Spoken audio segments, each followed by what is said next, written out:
The story begins with a core idea. In this world, everyone receives a unique skill from a spirit at birth.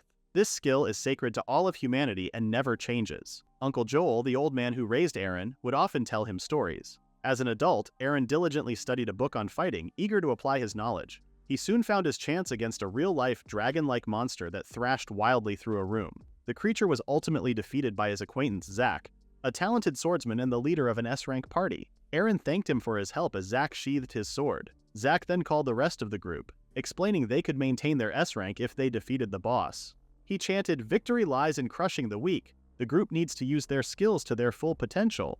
The skills he referred to were these very gifts, bestowed by spirits and unique to each individual.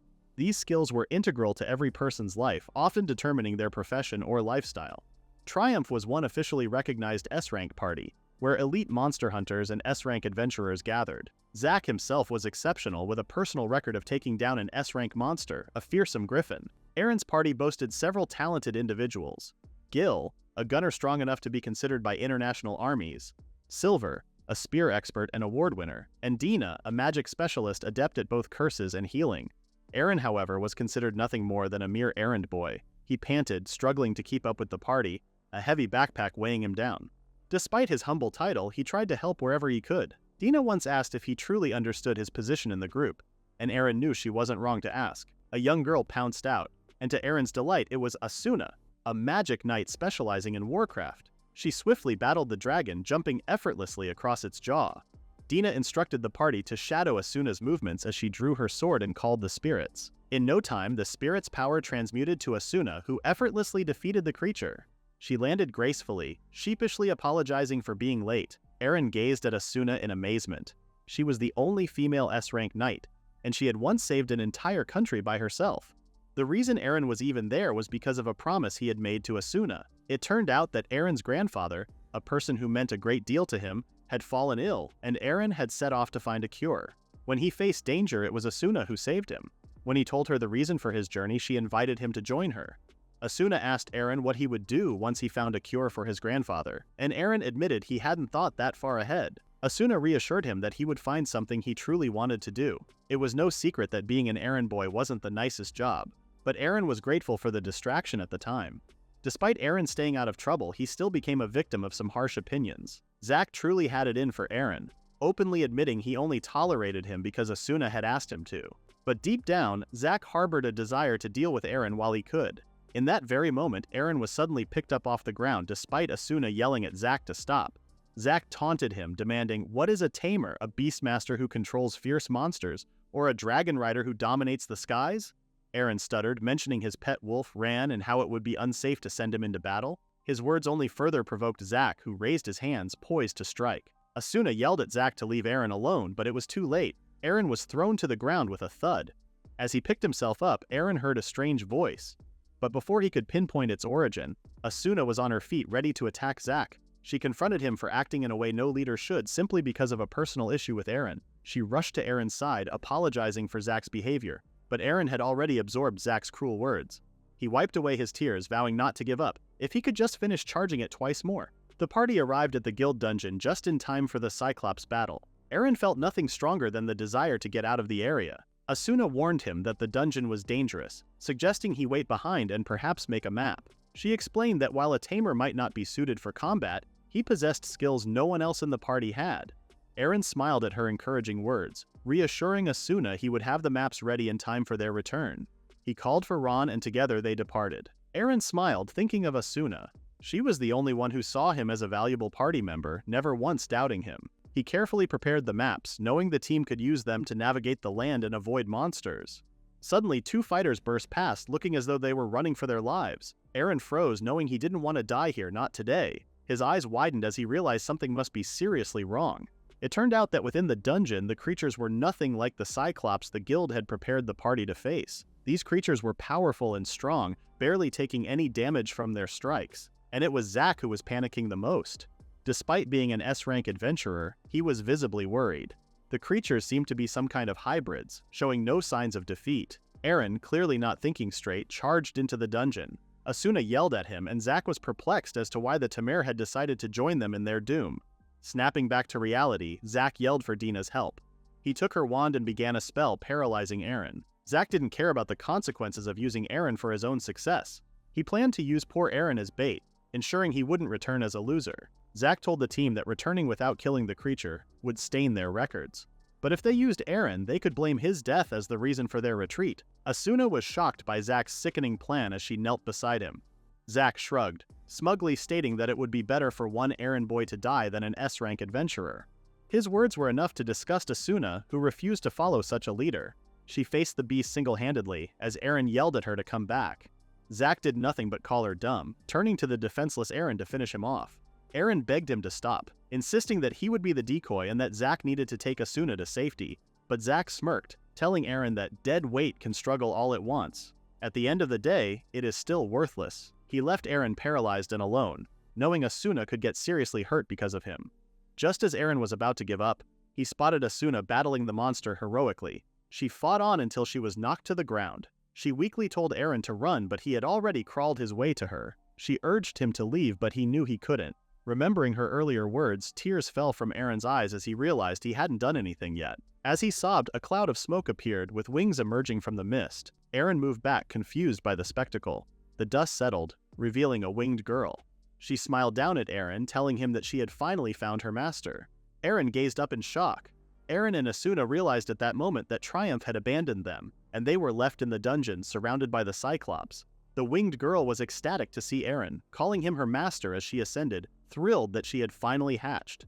She was the Phoenix, a valued spirit that had been within Eren all this time. With 15 years worth of power stored, she was ready to be in the world. Eren was shocked to find a beautiful Phoenix in his presence, especially one calling him her master. Eren realized that the Phoenix looked very human-like, similar to one in his favorite book, the Legendary Spirit Encyclopedia. Eren remembered that a Phoenix was an entity that has healing powers, and is also capable of burning anything to ashes. He was stunned to find that everything he read about actually existed and was embodied in the creature in front of him. Suddenly, Eren remembered the danger he and Asuna were in. He turned to the Phoenix and asked her if he could use her powers. The Phoenix flew towards him, telling him that he still did not realize his true possession. She broke Eren's paralysis, and in no time he was able to move again. She then instructed Eren to focus on his mind. He held his hands out and got up with power, before telling the Phoenix they should go. Together, they used the flaming arrow to defeat the Cyclops. From outside of the dungeon, the party could hear a strange rustling sound. They nervously turned to see what was making the noise. They were shocked to find flames, and not any ordinary flame, but one caused by magic. Did Asuna really do that? They thought that there was no way, and it was definitely the monster's doing. That was a skill that even the mages haven't mastered yet. But it turned out that the flames were not coming from the monsters. Instead, it was the power of the Phoenix, who was holding Eren close as she flew. Eren looked over to see a terrifying amount of monsters, but the Phoenix found the situation to be nothing but awesome. She told Eren that he was a spirit user, and Eren asked if that made him an elemental master. Eren obtained new skills after the event, which was announced by the voice of the Spirit King, the one who oversees and manages all Spiritus. The king announces things like newly obtained skills. Eren listened to the skills he acquired and told the Phoenix sheepishly that he had no idea what they were. But the Phoenix was happy to announce that Eren's entire profession had transformed, from a tamer to a spirit user, a job which was blessed endlessly by spirits. The Phoenix explained that it was actually a power that could be used to change the entire world. Asuna smiled as she heard the news, before embracing him in a warm hug. Not to mention their wounds had completely healed. The Phoenix smiled as she watched over the two, pleased that Eren was able to awaken just in time. She was convinced that Eren would use his power well and in service of something good. Eren needed to get used to his new position as a spirit wielder, a one-of-a-kind class blessed by spirits. His whole identity had changed in a matter of minutes, from beast tamer to spirit wielder. Asuna was stunned by how Eren had changed class, as it was something she had never even heard of before. Usually humans were granted skills by the spirits right after birth, and took on the class best suited to them. Eren was an exception, born with a high spirit within him. Now that the Phoenix had awakened, he could finally become who he was meant to be. Asuna grabbed her friend's shoulders, telling him how big of a deal this was. This meant that Eren could use a range of skills however he wanted. But Eren was clearly overwhelmed by the news. He told Asuna that nothing really felt real. Asuna reminded him that with his powers he had blown up an entire dungeon, and that was something he should be proud of. She stopped fretting and told Eren they should head back to the guild to calm down. More importantly, they needed to report that they had been expelled from Triumph, their former S-rank party. As soon as they arrived, the guild receptionist asked if they were safe. She then broke the news to Eren that his Uncle Joel was now in critical condition. Eren froze as he heard the news, but Asuna knew they needed to get moving. Uncle Joel's village was a 3-day journey from the guild. The receptionist explained that the blast earlier had caused delays at the carriage station. Eren looked down. Not only had he failed to find a cure, but it was also because of him that they could not travel. Just as he was about to lose hope, the Phoenix swept him into the air and reassured him that she could get them there on time. She told him about a high-level Phoenix spirit skill and said that Eren should watch and learn. She flapped her wings and they were gone, leaving the receptionist completely confused. In no time, the three landed in Eren's hometown, Denberg Village. Eren rushed to his uncle's home and burst through the window. Uncle Joel's carers surrounded his bed, shocked to see Eren had returned. Eren collapsed by his uncle's bedside, telling him he was here. Uncle Joel was the mayor of Denberg and Eren's foster parent. It was clear how much Eren loved his uncle. As the carers looked down in remorse, they quietly told him they had done everything they could. From contacting healers to white mages, nothing had worked. His recovery had seemed impossible. They truly wished they could have saved him. Eren suddenly thought of his new skills and realized what the Phoenix skill was capable of. He had nothing left to lose. He held out his hands and conjured the healing flame as the Phoenix watched closely. To the shock of the carers, Uncle Joel mumbled gently. A moment ago, keeping him alive was nearly impossible, and now he was moving. Eren stopped the spell and held on to his uncle. In no time, Joel rose out of bed. Eren embraced him, asking if he was okay. At that moment, Eren knew his skill was powerful. He had healed the person dearest to him in a matter of seconds. He remembered how he had searched high and low for a cure, but now, with this power, anything seemed possible. He had saved his uncle, just as Asuna had once saved him. After an emotional roller coaster of a day, Eren passed out for a few hours. When he woke up, Phoenix and his uncle were sitting across from his bed. Confused, Eren wondered why he felt so weak. The Phoenix explained that he had overused his magic, which was why he was experiencing such strong side effects. She told him it was something he could work on in the future, but what mattered most was that Uncle Joel was healthy. He was able to move again. Joel smiled as he petted Eren's head, telling him he had heard about the lengths Eren had gone to in search of a cure. He apologized for all the trouble his adopted son had found himself in. Joel took Eren's hand and asked him to stay, admitting he had been worried about him the entire time. Eren knew that even though his father was concerned, he still couldn't believe something like this had actually happened. Eren spent the next few days helping others. He healed a young girl's leg, allowing her to play like a normal child again. The Phoenix would often visit and check in on Eren, who was relieved to finally be able to do what he wanted. But the only question was, what would he do now? Asuna also stayed close by Eren's side. She told him that she had completely recovered from the ordeal in the dungeon. Eren smiled before apologizing for all the trouble he had caused her. Asuna looked into his eyes and asked what was wrong. It was obvious to her that her friend had a lot on his mind. Eren was about to brush off her concern, but he knew he couldn't fool her, especially not Asuna. The Phoenix admitted that she was worried too, particularly because he had a foster parent to care for. Eren finally admitted that he had been thinking about becoming an adventurer, hoping to put his skills to good use. He wanted to save lives. He turned to Asuna and told her that he wanted to be like her one day. Asuna smiled, knowing her friend had finally discovered his purpose. She held up a photograph of a monster wanted in the kingdom and explained that this was his chance to prove himself as an adventurer. Eren took a long look at the poster as Asuna suggested he prove himself worthy of becoming an adventurer. Eren knew it was exactly what he needed to do. As they departed, Asuna warned Eren to be careful of the kobold tracks imprinted on the path. It wasn't long before one made a surprise appearance. Mason stood face to face with the gigantic wolf-like creature, preparing to cast an ice magic spell. Asuna stood with him, ready to attack. She suggested they split up and take the kobolds down individually, then sprinted off to fight. Eren tried to calm himself. He was worried about being left alone, but he reminded himself to think rationally. Kobolds were monsters with strong physical power, so it was better to destroy them before they had the chance to attack. He sprinted toward the monster. Just a few minutes earlier, back at Joel's house, Eren had been asked if he truly wanted to become an adventurer. He knew he could aim for it, especially now that he was a spirit wielder. Joel was worried when he heard his son's plan, fully aware of the dangers involved. Asuna had suggested that Eren start with a simple quest. A few kobolds had been spotted in the nearby forest, and they needed to be taken down. She reassured Joel that as an S-rank adventurer, she would stay by Eren's side. Most importantly, it would give Eren a chance to use his powers. Joel agreed to a deal. If Eren returned safely by sunset, he would allow it. The two agreed to give it a try. Back in the forest, they fought the kobolds heroically. Eren used his skills instinctively, though it was clear he still faced some difficulties. One wolf managed to land a blow first, sending Eren flying. Phoenix realized that Eren was trying to use control magic to shoot the fiery arrow, but he was still unskilled in this. Eren caught his breath, realizing that without his regeneration skill, he might have died instantly. He got back on his feet. This time, Phoenix instructed him to try summoning another spirit. Eren raised his hands and called out, asking the spirits to grant him their power. Phoenix apologized for pushing him, though she knew he had no choice but to work with the skills he already possessed. He was struggling with the Phoenix arrow and knew he needed to keep his promise to return home by sunset.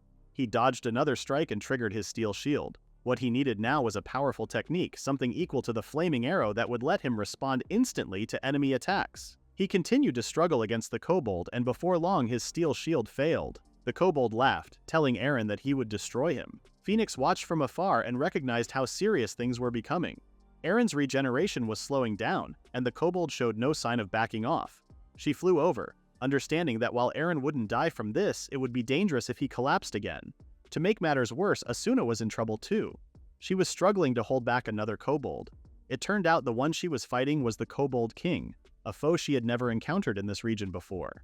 Asuna ran for her life until she suddenly tripped over a rock. She looked back, terrified of what would happen next. Phoenix dashed over with her wings ablaze, but Eren reached Asuna first, moving faster than he ever had before.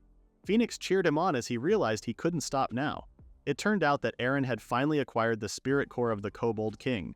He landed in front of Asuna, who helped him to his feet. Eren knew that if the roles were reversed and Asuna were in his place, things would already be okay. He remembered when they first met how she had kindly helped and reassured him. Eren understood that as long as she was by his side, they would be okay, even as adventurers. Asuna snapped him back to reality and warned that sunset was near. They needed to finish off the beasts as quickly as possible. Eren summoned the Phoenix Wings, knowing he had to reach a level where he could use multiple skills quickly and efficiently. Back at the village, Uncle Joel gazed at the darkening sky. Would his son make it back before nightfall? At that very moment, Eren returned, covered in dirt. Joel was relieved to see him safe and asked if he was all right, gesturing to his clothes. Eren smiled and told him not to worry.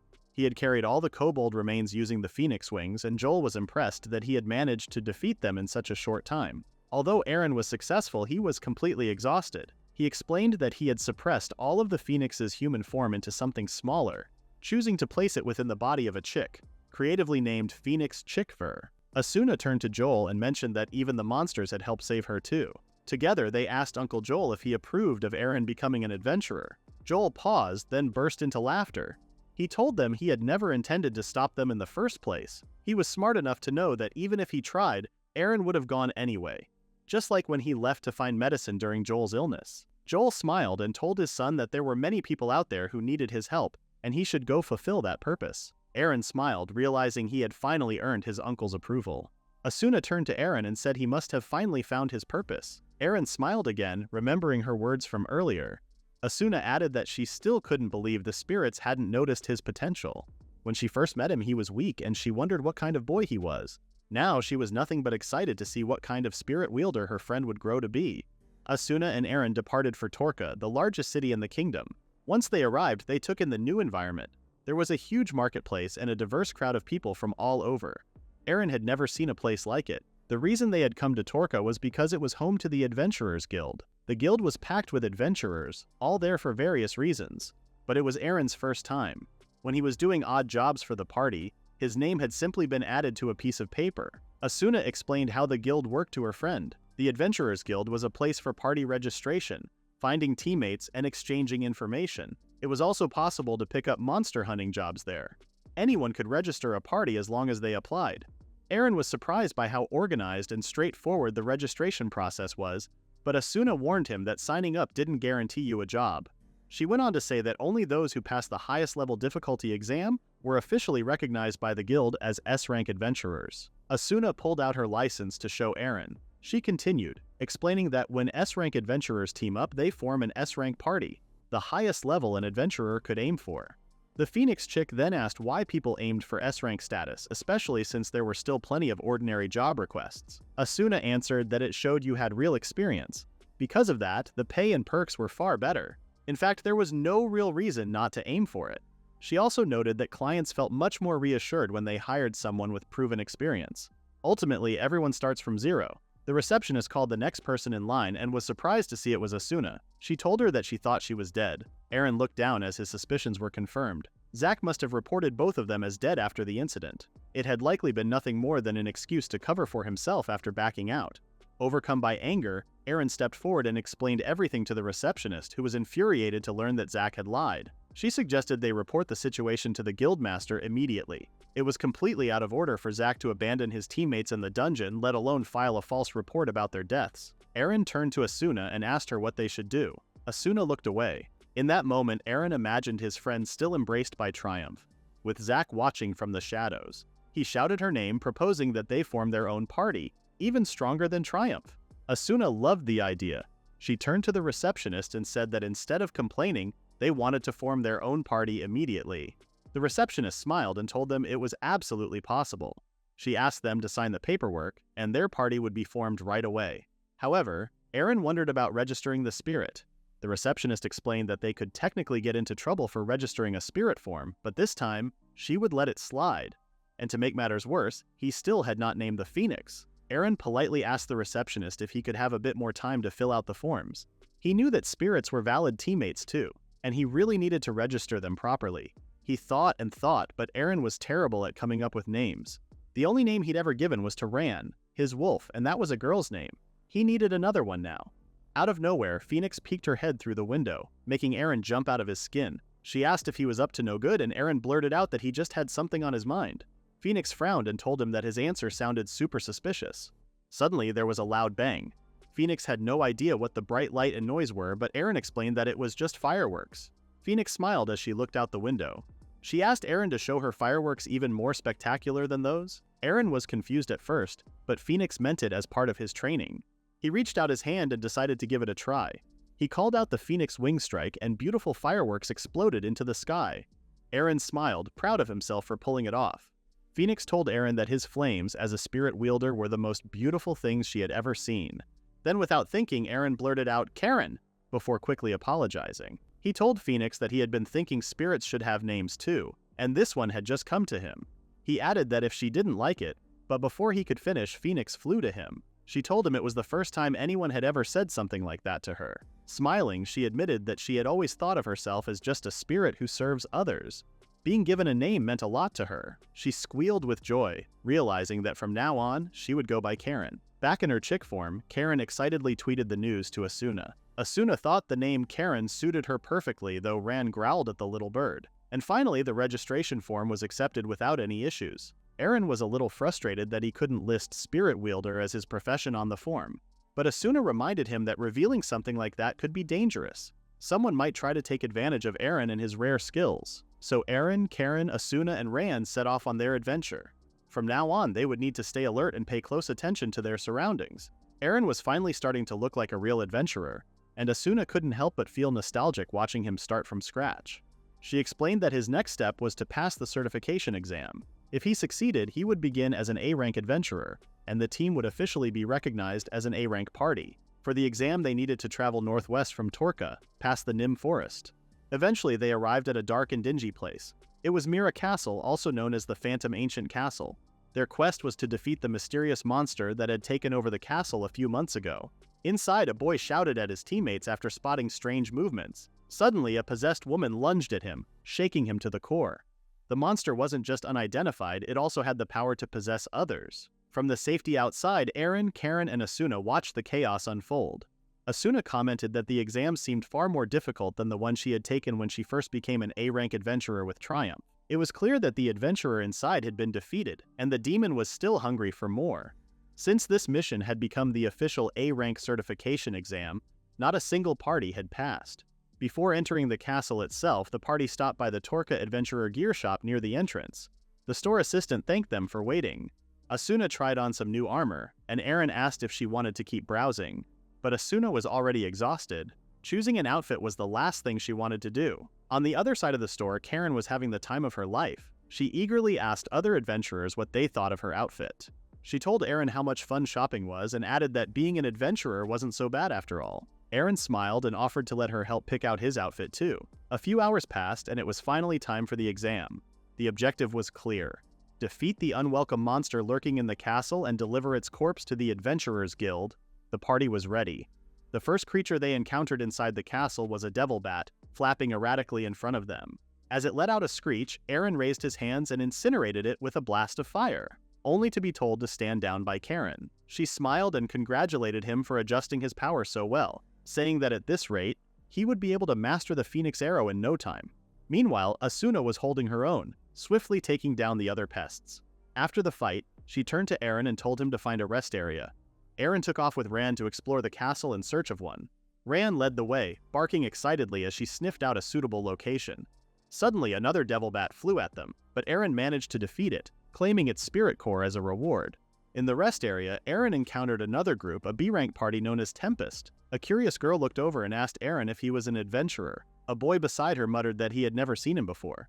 "Johan, don't be so blunt," the girl Liza scolded. Eren explained that he wasn't a full adventurer yet. This was his first time taking the certification exam. His eyes met those of the party leader, Armano, who was already eyeing Eren's gear with suspicion. All Eren carried was a small dagger. Eren quickly realized that Tempest must also be participating in the exam, which meant there were likely others as well. Armano confirmed his thoughts, explaining that you never know who else is participating until you get there. The board combines the hunt with a competition, so only the most capable parties get certified. Everyone has to face the same unknown monster, and if you succeed, you don't just get certified as A rank. You gain recognition, and maybe even a shot at S rank. At that moment, Johan stepped forward, glaring at Eren. He asked if Eren thought this would be easy just because there was an S rank adventurer on his team. "Don't ever assume that," he growled, grabbing Eren by the collar. "I wasn't thinking that," Eren replied, trying to stay calm, but it was too late. The tension had snapped. Johan raised his fist, but Eren dodged just in time and enhanced his strength, pushing off the ground to create distance. With the whole party now against him, Eren acted fast. He launched a Phoenix Fireball, forcing Tempest to fall back. Armano stood stunned, unsure whether to be more confused by Eren's tribute-based magic or his sudden strength enhancement. Eren didn't wait to find out, he turned and ran. Armano narrowed his eyes. This wasn't over. Elsewhere, Asuna waited anxiously. Eren had been gone longer than expected. When he finally returned, Karen quickly updated him that there was still no sign of the monster, and no clues to its identity. Asuna was growing frustrated. "We're wasting time," she muttered. "We need more information." Suddenly, the ground beneath her shifted. Without warning, the entire floor collapsed under her feet. "Asuna!" Eren shouted, but it was too late. Karen urged him forward. "Go after her. I'll follow." Realizing the danger Asuna could be in, Eren didn't hesitate. He and Ran rushed to find her. Asuna had fallen into a sealed-off section of the castle. Something had grabbed her leg during the fall, but now the path she had taken was completely blocked. Karen caught up and sensed a different kind of magic lingering in the air, something unlike the devil bats they had faced earlier. "This must be the monster's energy," she said grimly. Asuna agreed. "Let's assume this trap was the monster's doing. But why haven't you been possessed?" Eren asked. "That's what the monster is supposed to do, right? Possess a party member and turn them against the others." Asuna shook her head. "If it had possessed me, it wouldn't have made me fall through the floor. That's too risky." "No, maybe it doesn't want to reveal itself yet." After they split up again, Eren waited anxiously in the courtyard. A growing sense of unease gnawed at him. Something didn't feel right. They were never usually this late. Suddenly, he felt a tap on his shoulder and turned around to see Asuna. His eyes lit up with relief, but that feeling quickly faded. Something was off. Her presence felt strange and unnatural. He asked if she was okay, telling her he had started to worry. Then he looked around and asked where Karen was. But Asuna remained eerily silent. Without warning, Ran lunged at her, sinking her teeth into Asuna's arm. She let out a cry of pain, but Ran held on tightly. Eren panicked, confused by his companion's sudden aggression. Ran had never attacked Asuna before. Then he saw it. Asuna's injured arm began to shift and twist, fusing into a slimy, unnatural mess. That's when it hit him. Asuna had been possessed, and the monster must have been liquid-based. Eren's heart pounded as he tried to think. He had to find a way to free his friend. He raised his hands to summon his Phoenix Fire, hoping he could burn the entity out without harming her. But as soon as he tried, his power fizzled out. He stumbled back, stunned. Asuna gasped for air, her voice strained. She said she couldn't breathe. Ran didn't let go. She held on tightly, jaws locked around Asuna's leg, her eyes glowing with fierce determination. No longer just an obedient pet, Ran was stepping into a new role, protector. She had always been the one Eren protected, but now it was her turn to return the favor. Suddenly, a burst of blinding white light engulfed the courtyard. The ground trembled slightly as an explosion of spirit energy filled the air. Eren staggered backward, coughing from the dust and debris. When the light faded, he looked up and what he saw left him speechless. Ran had transformed. No longer a wolf, she now stood before him in human form, radiating power and resolve. She was ready to protect Eren, no matter the cost. Eren was completely confused by what had just happened. His wolf had really transformed into a human. A girl? and Ran was clearly devoted to protecting him from any danger. She explained that Asuna wasn't who she appeared to be. What happened to Asuna wasn't simple possession, it was a transformation where her body had been taken over by the mysterious monster. Ran drew her sword and prepared to fight.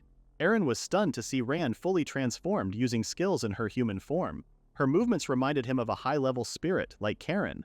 And just when things couldn't get any stranger, Eren turned around and saw himself. A boy stood before him, identical in appearance, looking just as terrified. Eren was beyond impressed by Ran's magical abilities and how quickly she'd figured out the monster's nature.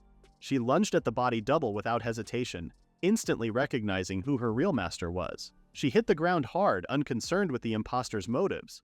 All that mattered was protecting Eren. Ran fought ferociously, unleashing powerful skills. She even formed a tornado from wind magic, which could evaporate the liquid with just a touch. Eren knew that could pin the monster down effectively, and for a moment he was hopeful that they might actually defeat it. But then he realized something important. If the monster was made of liquid, they couldn't fully evaporate it since they needed to deliver a body to the guild as proof they had completed the mission. Just then, Asuna cried out as a whip of slime lashed past her. Eren noticed that the creature flinched at the Phoenix teleport.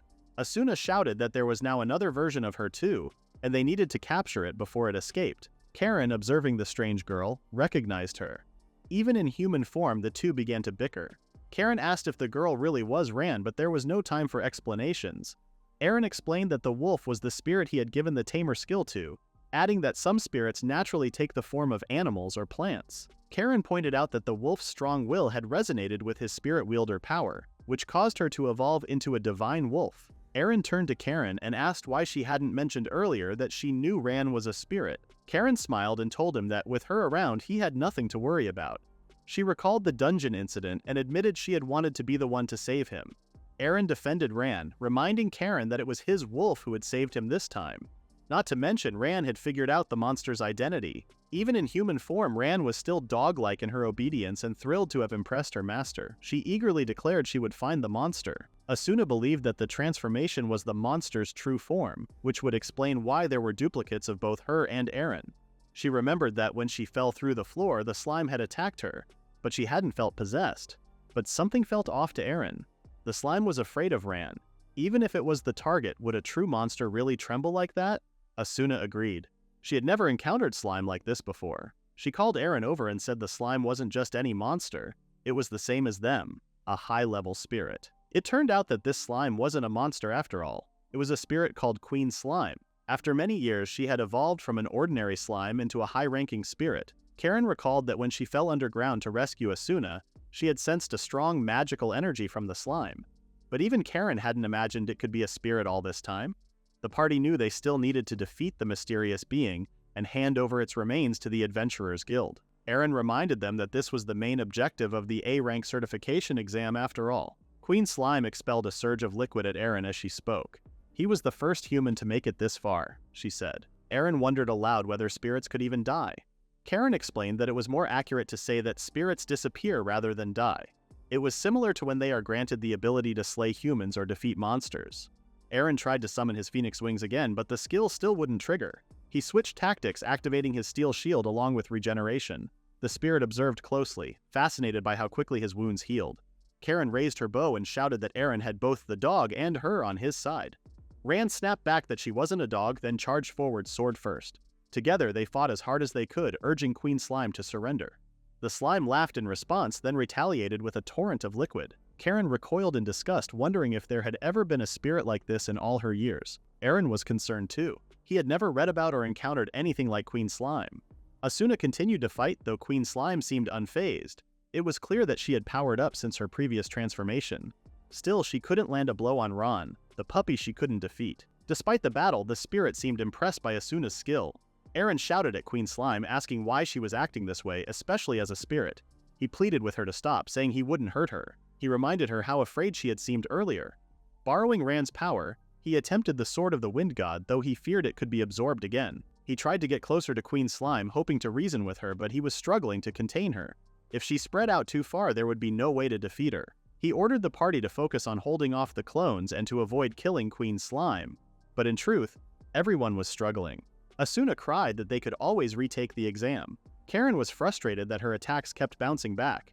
Eren realized that if Queen Slime truly was a spirit, he could still convince her to cooperate. He shouted to her, explaining that she was being targeted in the name of an exam and that she was in real danger. She froze, looking down in panic. All she wanted was to live peacefully in the forest. But one day, everything went dark, and she found herself trapped in this castle. Karen, stunned, asked how it was even possible for someone to trap a high-level spirit. Queen Slime didn't answer. She simply bounced away through another door. The truth was heartbreaking. Queen Slime had been rejected and ridiculed by society. She was branded a monster and banished from civilization. Humans would make trips just to torment her, so she taught herself to morph into their forms to scare them away. Looking down in shame, she admitted that whether she attacked or not, her fate seemed to be the same. Tearfully, she told Eren she didn't want to live like this anymore. Eren promised to get her out of the castle. She just needed to calm down. But before anyone could say another word, the B-rank party arrived, surrounding them on all sides. Queen Slime backed away, terrified, as Armano stepped forward. He declared that he would be the one to turn the monster into a corpse. Face to face with Eren, Armano swore he would be the one to destroy the monster. He turned to Queen Slime and asked if it was true that she was a spirit. Eren's eyes widened. How did Armano know that? Armano looked back at Eren and asked if he seriously intended to save her. He then whipped out sharp weapons and dispersed them across the room. Eren quickly activated his shield to avoid getting hit. Armano smiled smugly and claimed that the hunt had been designated as a trial, and no party had ever ranked up to A rank from it. However, if his party succeeded in this trial and got recognized, he would become famous overnight. Eren remained behind his shield until it suddenly disappeared. The tags Armano had released had stuck to his body. Armano laughed, taunting Eren for his failure. But in no time, Asuna was back on her feet, ready to strike. Eren realized Armano must be a spell tag user and a skilled one. Armano warned the party that even if they fought back, their skills would eventually be sealed by his magic tags. Asuna raised her sword and activated Aqua Jail, vowing to destroy Armano's tags for good. She fought with all her strength, but soon noticed that these tags weren't ordinary. As Asuna struggled, the rival party member, Liza, swept her up onto her broomstick. She cackled and gloated that she finally had a chance against an S-rank adventurer. Armano advanced toward Eren, but Ran stepped in to block him, taking her first strike. She successfully dodged his tags by swiftly shifting between her wolf and human forms. Meanwhile, Asuna regained control of her sword and struck Liza, who screamed in pain. Asuna shouted to Ran to be careful and avoid getting hit by the tags. Karen in bird form flew around the castle trying to come up with a plan. She found it odd that the castle showed no signs of collapse despite its old and damaged appearance. Could it have something to do with the slime being trapped inside? Eren generated a strength boost and charged Armano head-on. He managed to block Armano's strikes and attempts to tag him. Armano asked if Eren was even willing to listen or if he had completely lost control. In a flashback, Armano remembered the day he received the magic sealing tags. He smiled at the rare items. Liza had told him he could use them before the A-rank recognition exam. This was his chance to pass. A mysterious hooded stranger had approached Armano, offering him critical information, the true identity of the mysterious monster and inside knowledge about the other parties. But Armano had been suspicious. Why would this man tell him any of that? The stranger replied that he knew how badly Armano wanted to succeed, especially because of Armano's past trauma where his childhood friend had been wrongly prosecuted. Armano snapped and demanded to know how the man knew such personal details. The stranger didn't answer. Instead, he handed Armano a magic sealing tag, an extremely powerful one made with rare magic. The man promised Armano he would reach A rank in no time if he used it. Once he rose in rank, he would have the power to take revenge on those who looked down on him. Armano clenched his fists. He was tempted for his friend's sake. Then the stranger gave him one last instruction: defeat Eren. Back in the present, Armano showed no signs of giving up. Eren, overwhelmed and exhausted, was beginning to lose hope. He feared that the spirit had no chance of surviving. Lady Slime was completely terrified, tears streaming down her face. Eren rushed to finish off Armano, knowing that Lady Slime's body had been sealed with spell tags. This meant it could explode or tear apart at any moment. He demanded that Armano undo them as they battled once more. Armano smiled arrogantly and taunted Eren, saying a boy who didn't even know how to use his own skills had no chance against him. Eren warned that if Armano's tags were truly filled with powerful energy, he would use that energy against him. But Armano remained unfazed. He listed off Eren's abilities: Phoenix Blow, Steel Shield, Strength Boost, and Wind God. He claimed none of it mattered and threatened to seal them all. Eren knew he was in serious danger. Armano's tags were storing huge amounts of energy, enough to destroy him. But then he realized that spirit users could channel multiple forms of magic. He figured out that he could redirect the magic from the tags stuck to him and store even more magical power within them. Armano snickered and asked Eren if the tags were burning yet. He muttered that whether spirit or human, it didn't matter. Even if he had to sacrifice Eren to become A rank, he would do it. At that moment, Eren pulled out the Phoenix arrow, knowing it was now or never. In a matter of seconds, he unleashed it and caused a massive explosion that rocked the entire area. The blast was so loud that everyone stopped to see what had happened. Armano collapsed, completely defeated. Eren rushed over to Queen Slime, who was still crying. He gently reassured her that it was safe now. Even Karen grew emotional at the moment. Eren turned to Karen and asked if she could use Phoenix Teleport to get everyone out of the castle. She nodded and flew off to prepare it. Then Eren turned back to Queen Slime, reminding her of the promise he'd made to get her out of there. Queen Slime was speechless. A human was really helping her? And in that very moment, Eren obtained the spirit core of the gluttonous princess. At the Torca Adventurers Guild, participants gathered excitedly upon hearing the news that a party had passed the A-rank certification exam.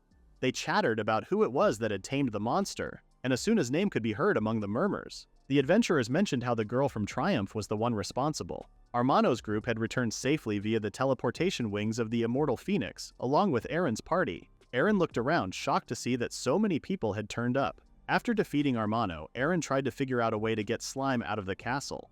They braced themselves for a challenge, but fortunately they managed to bring her out with no trouble at all. Slime let Eren know that whenever she had tried to escape before, she was always pushed back, making Eren believe she had been under some form of spiritual binding that kept her confined to the castle. He turned to the girl to ask what she wanted to do now that she was free, remembering how she used to live in a forest. But Slime looked at Eren with a smile before telling him that she wanted to join him. She pleaded with him to let her stay, but Eren was hesitant. He wondered if the guild would accept a report that simply stated the Slime was angry because she couldn't escape.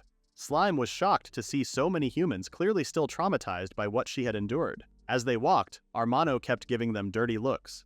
When the receptionist asked Armano if his party had congratulated Eren for taming the Slime, she was rudely told to shut up by the saucy adventurer. It seemed Armano just couldn't let it go.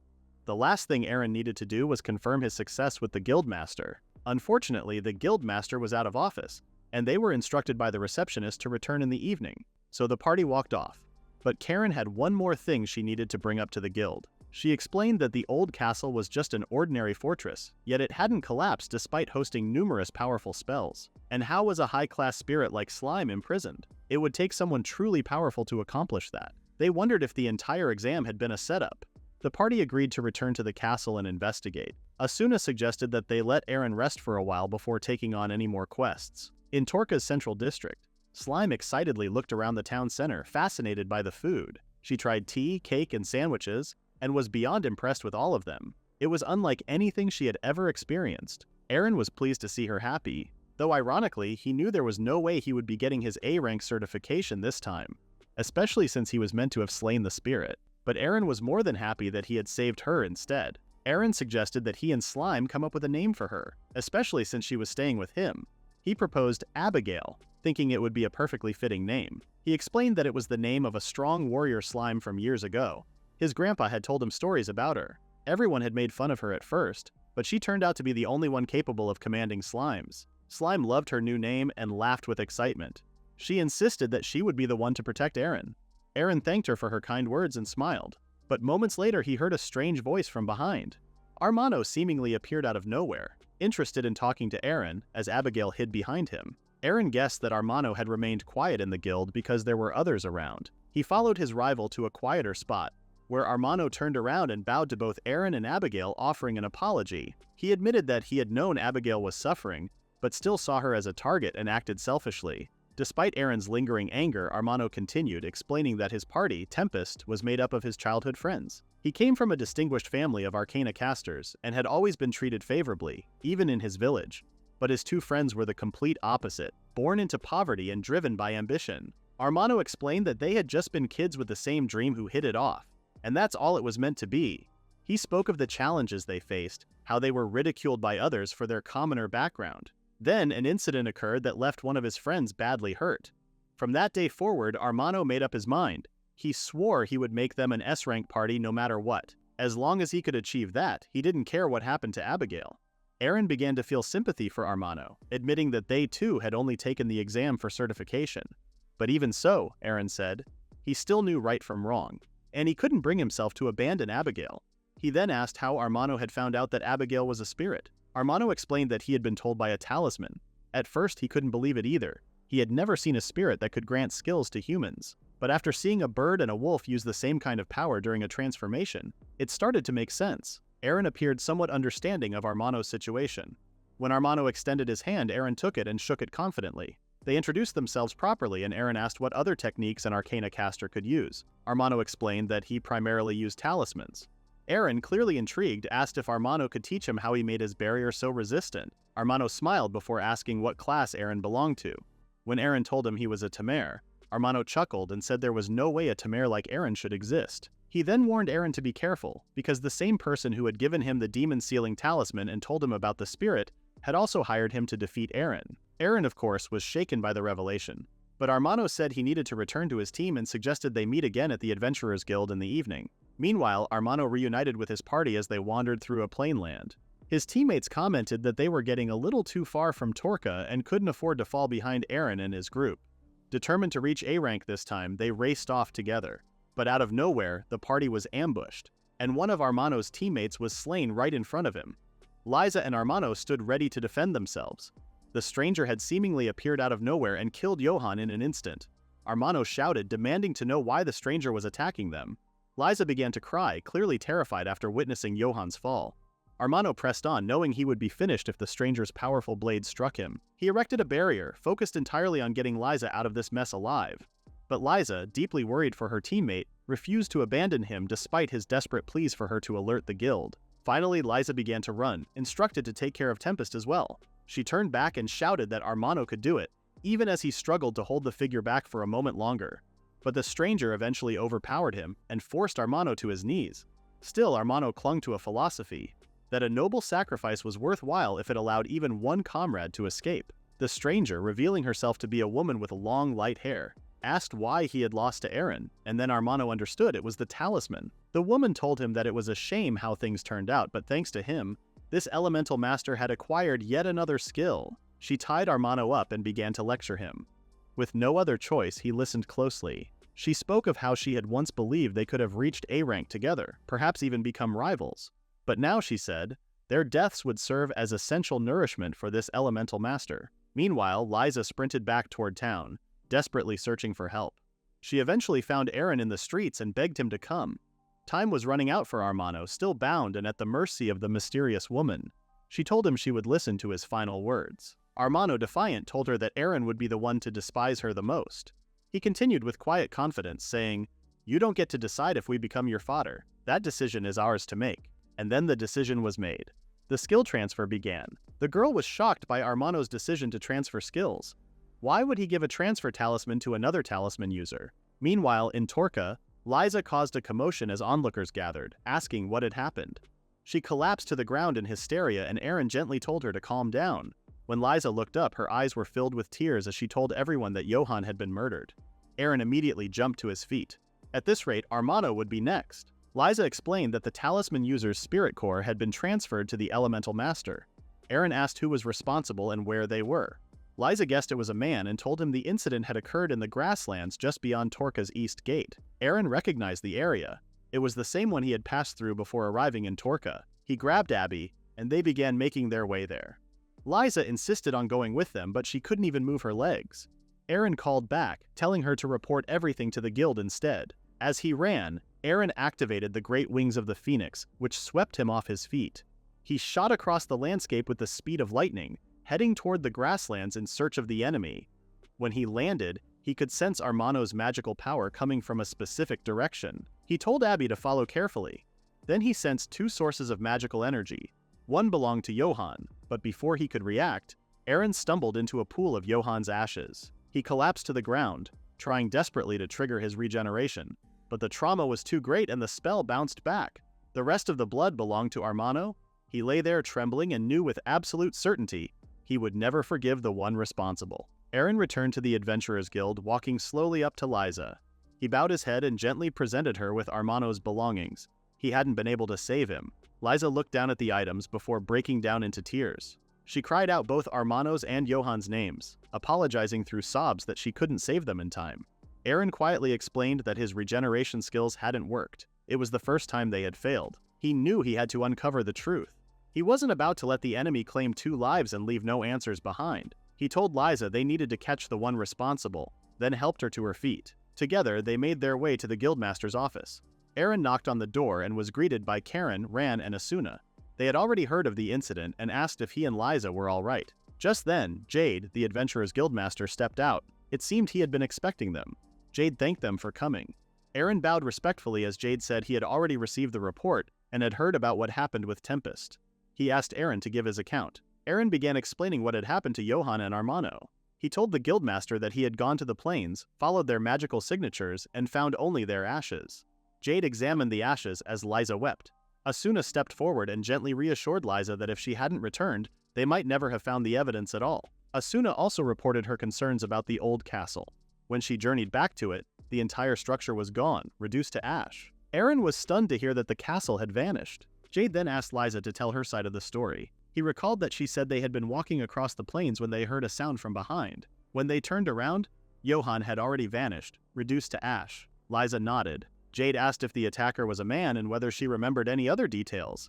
Liza responded that he had black hair, appeared older, and carried something resembling a spear. Then Jade held up a photograph and asked if she recognized the man in it. Liza immediately pointed him out. It was the man who had attacked them. It turned out the attacker was Sir Silver of Triumph. Someone Asuna knew well. She was shocked. Silver shouldn't have had any connection to Tempest. And more importantly, he was a spearman. Asuna had never heard of a spearman being capable of turning someone to ash. Jade admitted that ever since Triumph had filed a fake report of Eren and Asuna's deaths, he had been investigating them.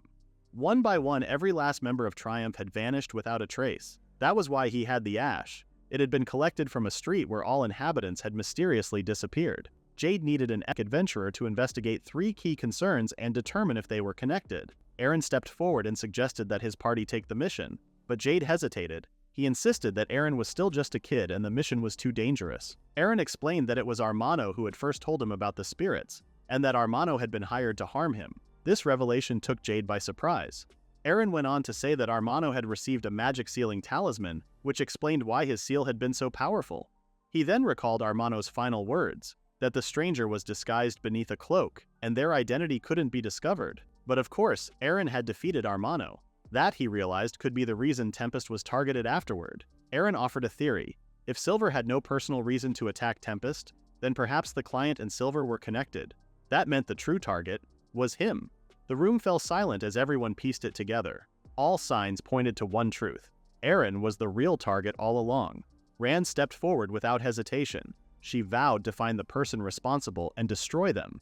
Karen scolded Ran for transforming at such an awkward moment. Jade, deep in thought, finally admitted he had been wondering about something ever since he received the report from Eren's certification exam. It wasn't just the incident that bothered him, it was Eren's class. During the A-rank certification exam, Eren had tamed a variant slime that was believed to be a monster. Before that, he had only tamed a wolf while working as a former handyman for Triumph. So how had he developed his skills so quickly? Eren realized he couldn't keep it a secret any longer. He had already planned to report it to the guildmaster. Turning to Karen, Ran, and Abigail, he asked them to reveal their humanoid forms, and they did so. Eren then told Jade the truth. This was possible because he was a spirit user. Inside the office, Eren explained everything.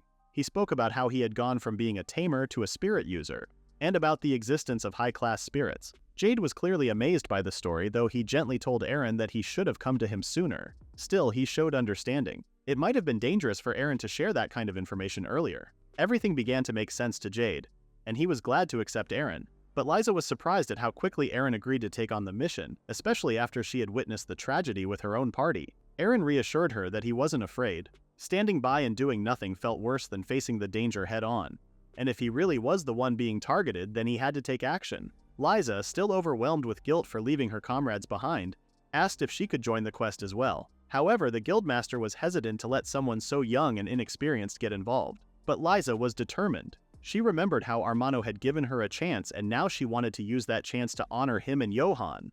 Eren promised that he would ensure Liza's safe return to the guild. He swore to uncover the truth no matter what. In that moment, the guildmaster granted Eren a provisional A-rank adventurer certification, provided he cooperated with the guild. Eren was overwhelmed with joy that Jade believed in him. Jade then announced that he would entrust the entire party with the investigation. If they captured Silver or any remaining Triumph members, they were to bring them back to the guild alive. He instructed the party to gather at the north gate of Torca the following morning.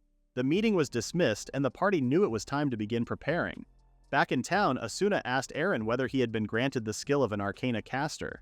Eren explained that the talisman Armano had used was a family heirloom. It looked like a blank sheet of paper on both sides, and didn't appear to be anything special, but it worked so long as it belonged to the user. Asuna asked to borrow it for a while, explaining that she needed to look for something. She urged the others to continue preparing for the upcoming expedition. Meanwhile, Ran asked Eren if it was really okay to buy so many items.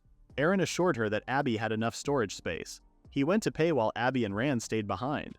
The two introduced themselves properly and laughed about how Eren had named them both. As Eren paid for the items, he couldn't stop thinking about the ashes. Out of the corner of his eye, he saw Ran tossing Abby around in her mouth, scolding her to behave. The next day, the party gathered at the north gate of Torca. They all looked tired from the emotional events of the day before. Liza came to see them off, and Eren walked up to check if she was all right. Suddenly, a stranger jumped in front of him, ready to strike.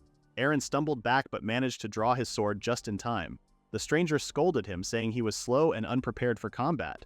He told Eren that although he might have the ultimate power of a spirit user, he still lacked the experience to use it properly. Eren was completely defeated by the stranger, who coldly told him he stood no chance against Silver. Ran bolted to her master's defense using the power of wind. The stranger turned on her as well, criticizing her for rushing in without a moment's hesitation. With ease, he flicked her aside, advising her to better understand her own abilities. A cloud of smoke erupted around them as the stranger asked the party what they would do in such a situation. Liza coughed while Karen shouted, demanding to know what the mysterious gas was. The stranger scolded Eren again for putting too much faith in Ran's sense of smell, as she struggled to come up with a new plan. Who was this guy? Asuna told Ran to calm down, watching her growl at the stranger. She then asked him directly if he was the one assigned to accompany them on the investigation. The stranger nodded and replied that it had been a while since he last saw her. Karen looked at Asuna in surprise and asked if she actually knew who this intense man was. Asuna smiled and introduced him as Lucas, another S-rank adventurer who usually worked solo. Eren asked Lucas what his profession was, and Lucas responded that he was a sword saint. Both Liza and Eren winced at the title. Asuna added that Lucas was also the man who had mentored Zack, which caused Eren to break into a cold sweat. Still, he knew he had to swallow his pride. He was doing this for Johan and Armano, and despite his harsh tone, Lucas was offering helpful advice. Lucas told the group that he had already been briefed by the guildmaster and with that proposed a plan. Eren, Liza, and Abigail would accompany him, while Karen and Ran would go with Asuna. Ron shrieked at the suggestion. This stranger had just attacked her master and now he wanted to split the group? But it was clear Lucas didn't value anyone's opinion but his own. He explained that he had access to specific information about the quest and splitting up was necessary to follow multiple leads. Ran wasn't having it. She still remembered how Zack had once abandoned his comrades without hesitation. How could she be expected to trust his mentor? Lucas growled back, warning her to comply or he would be the one to put her in her place. Ron was clearly upset, but Lucas reassured her that he didn't abandon his allies halfway. It was hard to hear, but deep down, she knew the mentor was right. Eren placed a comforting hand on Ran's shoulder and told her everything would be all right. Abby also stepped in to help, handing Ran a small toy and explaining that she had spent the last few days shadowing Eren. She wanted to help him in any way she could. Liza, motivated by the memory of Armano, was determined to prevent another tragedy. Ran looked at Abby, realizing that the little one was beginning to mimic many of their behaviors. Was she changing? Evolving? Ran smiled and told Abby she would be assigning her homework as the party's youngest member. She asked Abby to hold out her hands and listen carefully. Protect Eren the best you can, she said, and try to complete the investigation. As a fellow high spirit, Ran knew she had no choice but to trust Abby. Besides, her abilities could prove invaluable. Do you think you can do it? Ran asked. I can, Abby answered confidently. Ran smiled, letting Abby know that she was counting on her. Eren then told Abby it was time to go. Asuna thanked Ran for her support. The party was focused, determined, and united. They were ready to capture the enemy and uncover the truth behind the growing chain of mysterious incidents. So it was confirmed. The investigation was open to find Silver of the party Triumph, and any other missing members who might appear. They also sought to uncover what had happened in the town of Rochelle, where the residents had mysteriously turned to ash. Karen, Ran, and Asuna formed the first team, while Eren, Abigail, Liza, and Lucas made up the second. Once a day at 6 p.m., Eren would teleport to Asuna's team to share information and deliver supplies. Asuna's team began the investigation in Rochelle. They gathered as much information as they could, but one piece stood out. Merchants passing through the Neva forest had started seeing clumps of ash scattered along their route. It was unclear if the ash came from humans, monsters, or even inanimate objects like an old castle. The merchants believed someone with the ability to turn things into ash was occupying the forest. Eren's team arrived in the forest and quickly began to suspect that it was Silver who had turned Tempest to ash. They knew that capturing the person responsible would be their first real chance at solving the mystery. Still, there was hesitation. Silver destroying an entire village was hard to believe, and since they didn't know where he was, there was always the chance that he might be the one to make contact first. Lucas warned that the worst-case scenario would be if Silver's former party members attacked them, because in that case, they likely wouldn't stand a chance. He declared that the whole party would undergo training and preparation. The forest, after all, was home to many monsters. Lucas turned to Eren and asked if he understood what he was getting at. The reason for separating Ran and Eren during the Ash search was that they were supposed to hunt monsters. The first to appear was a family of Cyclops. Liza and Eren fought as best they could, but more kept coming. Liza struggled, thinking how easily her old team could have handled them. Now she felt like she was fighting alone. Eren helped her by launching his Phoenix Fire Arrow, an overwhelming success. He acquired a Cyclops Spirit Core, body enhancements, and a Wood Element skill. He asked Liza if she was okay, and she reassured him that she was. She was genuinely taken aback by the power of the arrow. It turned out that a monster den was the perfect training ground, and Eren seized the opportunity to acquire new skills and level up. The Phoenix Fire Arrow was immensely powerful and especially effective against swarms or slow-moving monsters. The party arrived at the Neva Forest cabin, where the investigation was set to resume the next morning. Lucas sat down with Eren and Liza to hear their reports. Liza stammered, saying there were a lot of monsters, more than she expected, even for a monster den. Eren added that the variety of species seemed skewed. He had defeated 46 tree spirits, 32 blue boars, 6 trolls, and 10 cyclopes. Far more cyclopes than he had anticipated. He also noted that for someone with a skill to turn anything into ash, these monsters wouldn't be a threat. In fact, they might even be convenient. Eren mentioned a cave that looked like the perfect place to hide something, or test something. Liza felt inadequate. The boys were able to think strategically even while fighting, whereas she had forgotten that the whole point of the mission was investigative. She knew she had to step up. The team spent the rest of their free time training. Lucas closely observed Liza and Eren's abilities. Now, all that remained was to test themselves against an S-rank adventurer. Liza reminded Lucas that Silver himself was an S-rank adventurer, and this might be their best chance to understand just how strong one really was. Liza was fiercely determined to defeat Lucas. She used her skills, including Shadow Crown and Light Blade, but Lucas easily countered her attacks. There was no doubt, Lucas was beyond anything she had ever faced before. After helping her adjust her scarf, he advised her that trying to anticipate his moves wouldn't work. He pointed out that Liza relied heavily on teamwork, and now she needed to adapt to fighting on her own. Whether she had a team or not, she needed to develop her own skills and be able to stand independently. After all, he explained, it's better to have 3 people operating at 100%, a combined total of 300%, than a 3-person party that only reaches a fraction of that through reliance on coordination. He asked her bluntly, did she really have what it takes to be an adventurer, even on her own? Liza was rattled by his words, but she stood tall and confidently declared that she did want to be an adventurer. Lucas, however, teased her, saying that if it had been Asuna in her place, she wouldn't be like this. Liza thought back to the exam. If Asuna's skills had been sealed, she had believed she could win.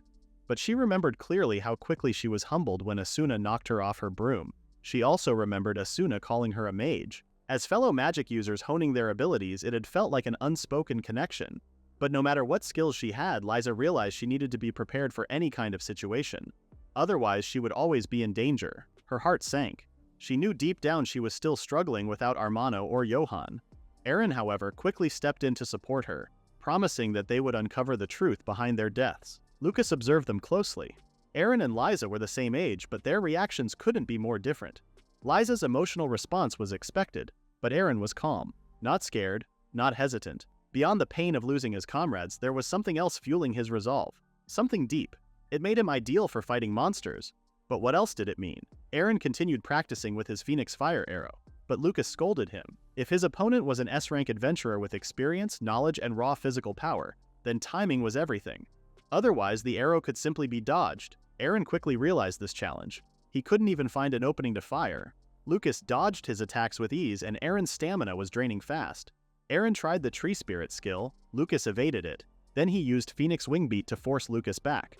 Finally, he tested a new ability, the Arcana Caster skill, which summoned a magical barrier. Liza's eyes widened. Was that Armano's barrier? She remembered how Eren had once wanted to buy an Arcana Caster's talisman, and she had been the one to tell him where to get it. Armano had used one too, but it had taken Armano months to master that technique. The fighting style Eren was developing was powerful but extremely draining. As he battled, he suddenly felt Zack's aura radiating through Lucas. Lucas realized that Eren's drive didn't just come from the unforgivable loss of his comrades. It came from the time he had spent as a gopher, quietly observing, learning, internalizing their spirit. There was nothing wrong with that. Lucas understood. An adventurer must always hunger for more if they wish to reach their full potential. And with that, he offered Eren an encouraging grin and cheered him on. "Come on," he said. "Show me you can beat me." Lucas was fully supportive of Eren pushing himself to reach his full potential. The two fought on, this time against each other, each driven by a shared passion to uncover the truth behind the mystery. Eventually, Eren's magical barrier gave in. Lucas pointed out that he could feel Eren's magic being drained through his sword. Normally, the Wind God's sword could probably cut Eren's own blade in two. During the certification exam, Lucas had used a magic sealing tag to allow his magic to swell to dangerous levels. But now, the opposite was happening. The more magic Eren used, the greater Lucas's advantage. Lucas asked if Eren was planning to sheath his sword and fire a phoenix arrow instead. But Eren stood his ground, activating his body enhancement ability. Lucas watched closely, wondering if those flames truly originated from the Wind God's sword. Before they could continue, both heard an angry voice yelling at them. Karen burst in, clearly frustrated. She scolded them. It was already past 6 p.m. and she had been worried about why they hadn't shown up for the meeting. Lucas looked down and realized his sword was warped, and there was a burn on his hand. He turned to Karen and asked if everything was all right with her group. She didn't respond. It was obvious that she had just been worried about Lucas. Meanwhile, with the other team, Ran walked quietly beside Asuna through the forest, hoping to find some clue. Asuna couldn't help but wonder how Eren and the others were doing. Anxiety crept in. Was it really okay to show them? The town of Rochelle was isolated, surrounded by dense forest, with no nearby towns or villages. Karen had thought it best for Eren to see it for himself, while Asuna and the wolf familiar scouted the perimeter. The wolf's investigation confirmed their worst fear. The village was filled with the remains of both humans and animals. When Eren arrived, he gulped at the sight of the wasteland. The guildmaster had warned him, but the devastation was far worse than he had anticipated. He couldn't believe that one person could have caused such destruction. Liza's expression suddenly darkened. Eren noticed and called out to her, concerned, but she didn't respond. Instead, Liza felt a sudden pull, an intuition guiding her toward a nearby home. Inside, she saw a table set with half-eaten food.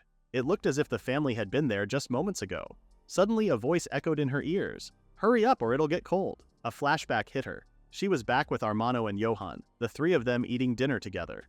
She imagined what life would be like if things had stayed normal. They would be there with her, just like always. They should be here, she thought. Back then, if she had possessed the overwhelming power of Eren, or the courage to fight back like Asuna, maybe she could have stopped it. Maybe she could have killed the one responsible for her family's deaths. Tears welled up in her eyes. Why? Why would someone do this? They hadn't done anything to him. This was not the kind of thing an S-rank adventurer should be capable of. S-rank adventurers were meant to be symbols of strength, admired by all who saw them. They were supposed to be the ideal all others aspired to. But whoever did this was something else entirely. Liza knew she would never forget this feeling for the rest of her life. Eren came to check on her, sensing something was wrong. Liza confessed that she wanted the ones responsible to suffer just as much as she had. She hesitated, wondering if Eren would try to talk her out of it. "Are you going to say I shouldn't kill them?" she asked. "That a life filled with hatred is nothing but a miserable one?" But Eren didn't flinch. "Your childhood friends were murdered," he said quietly. "Wanting to kill the one responsible is only natural. When it comes to fuel for getting stronger, there's no such thing as good or evil." Liza already understood that the goal was to capture the perpetrators alive and uncover the truth, but that didn't mean her anger had to disappear. She turned to Eren, her voice steady. "Tell me everything, about every single member of Triumph." She remembered how Lucas had seen something in Zack. That meant Eren must remember the details, fighting styles, behavior, habits, anything that could give them an edge. Eren reached into his bag and placed something into Liza's hands. A detailed record of Triumph's battle history and member characteristics. "I don't know how helpful it'll be," he said, "but I want you to have it, so that next time you don't hesitate." Liza looked down at the records, then back at Eren. "I won't," she said. "Not anymore." The group returned to the Niva Forest cabin. Lucas noticed the determination in both Liza and Eren and appreciated their renewed focus. He gave Liza specific advice. She needed to analyze her opponent's movements more carefully and anticipate their attacks. She had powerful light and dark attribute magic, along with enhancement skills, abilities she couldn't afford to let go to waste. As for Eren, Lucas told him to keep acquiring and mastering as many skills as possible, especially his SSS rank skill. He had to learn to control its overwhelming power. The rest, Lucas said, they would have to figure out for themselves. The Phoenix Flame now surrounded the Wind God's sword, allowing for a more flexible combat style than relying solely on flaming arrows. Against skilled adventurers capable of dodging, using the sword directly might be even more effective. Lucas, notably, had not used a single attack skill from his Sword Saint class. It seemed he didn't yet see Eren as someone who required that level of effort. That didn't stop Eren. He continued to train with everything he had, determined to grow stronger. Lysa matched his intensity, giving her all in battle against the Cyclopes. As they moved deeper into the Dorset region, cries for help rang out through the trees. There were still survivors. Lysa rushed forward, kneeling beside the first one they found. The man was barely conscious. He looked up at her and pleaded, "Please, go find the others. They're still out there." "Where?" Lysa asked quickly. "In front of the cave," he whispered. Lysa and Abby agreed to bring the injured man back to the cabin for treatment. Meanwhile, Lucas and Eren sprinted off toward the cave. Then Eren stopped. He stood frozen, eyes wide with shock at what he saw ahead. Eren was presented with the first monster he needed to overcome. This time it was one he found familiar. It was a subspecies of the Cyclops he had encountered in the dungeon. He studied the creature. It looked slightly different from the ones he had fought before. Eren watched as the Cyclops targeted an abandoned carriage. The horses scattered in fear, but one wasn't fast enough. The monster turned it to ash. Then another voice cried out. A man limped toward Eren, completely helpless.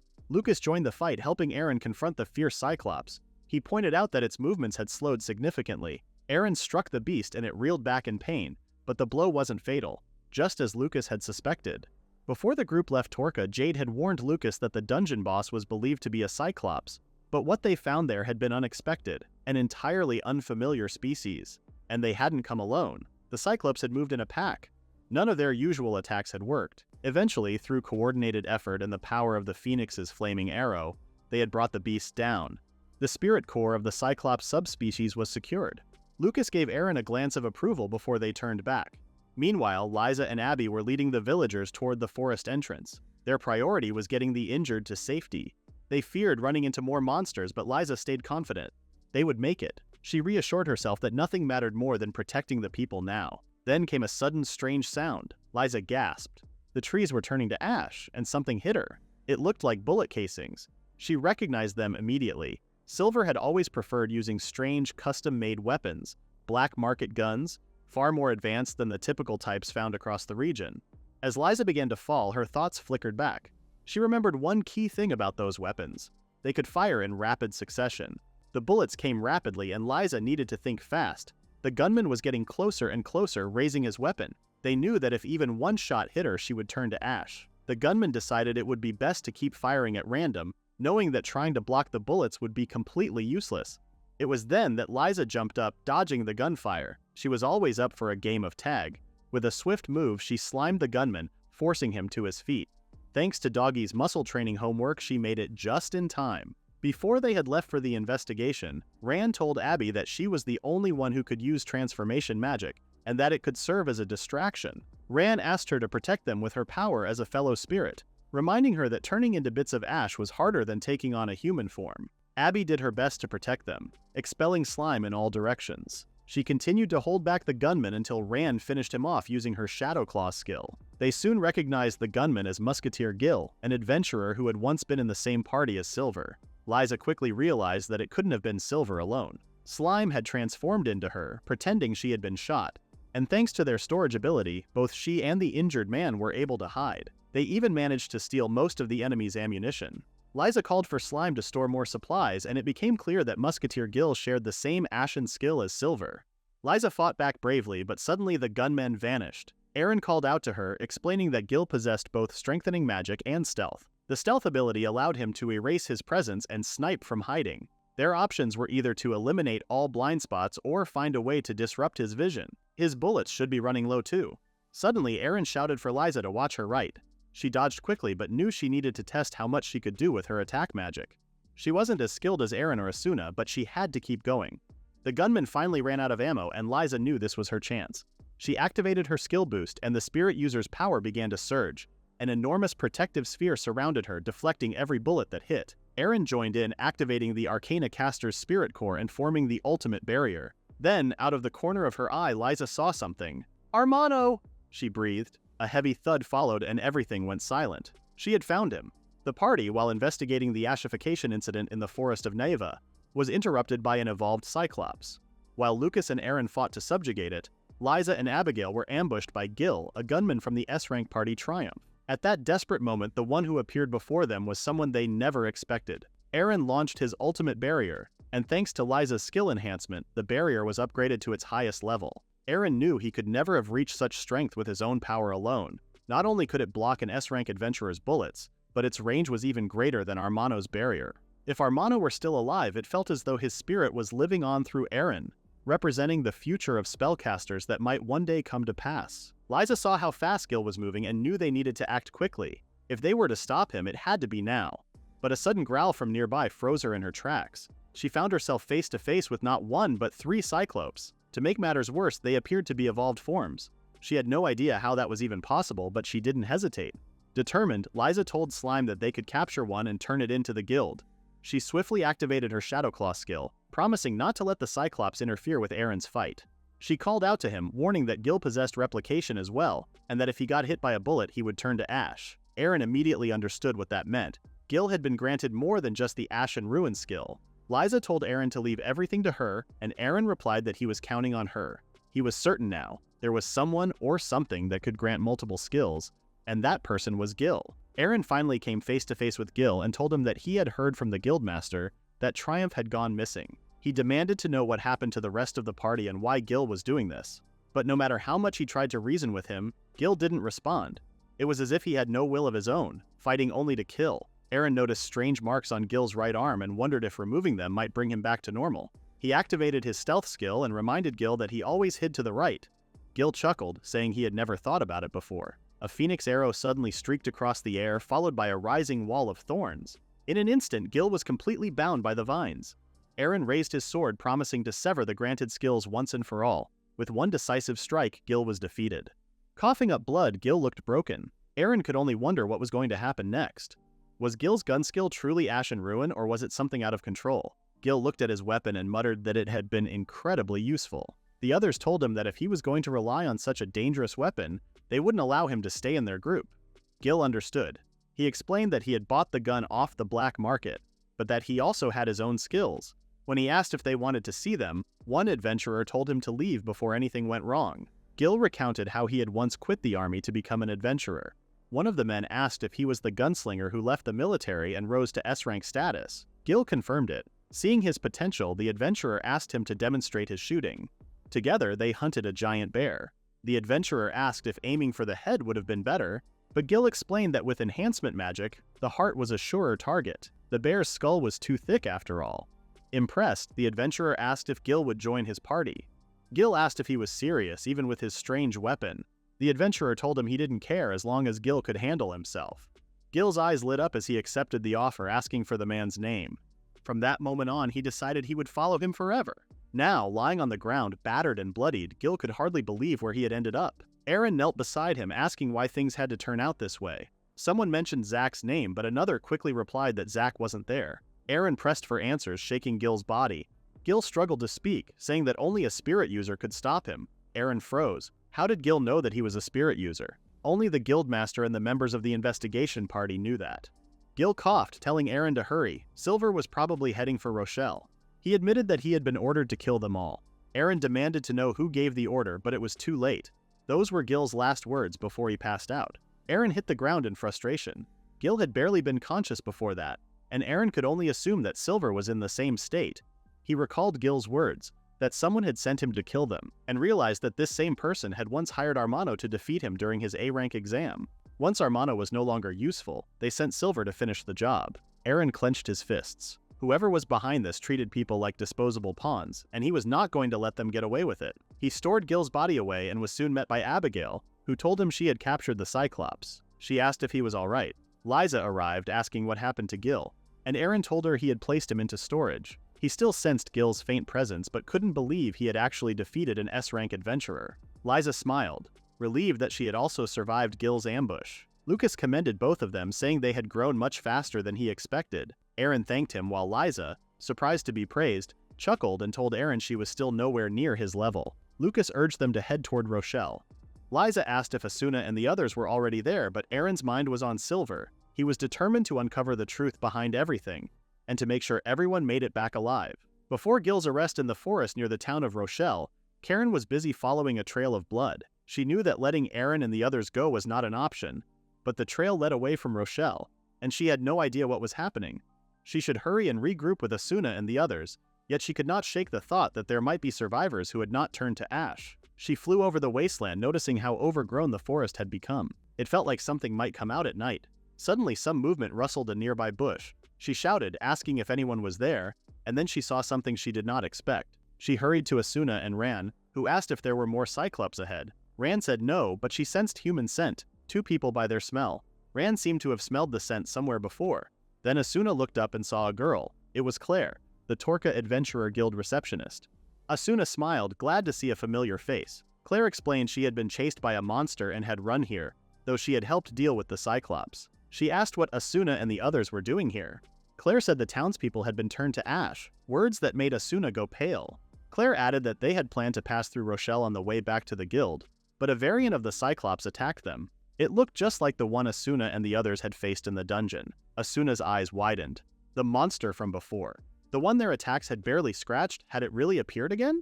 Ron called Asuna's name and asked if she was alright. Asuna said she needed to focus on the information Claire had given them.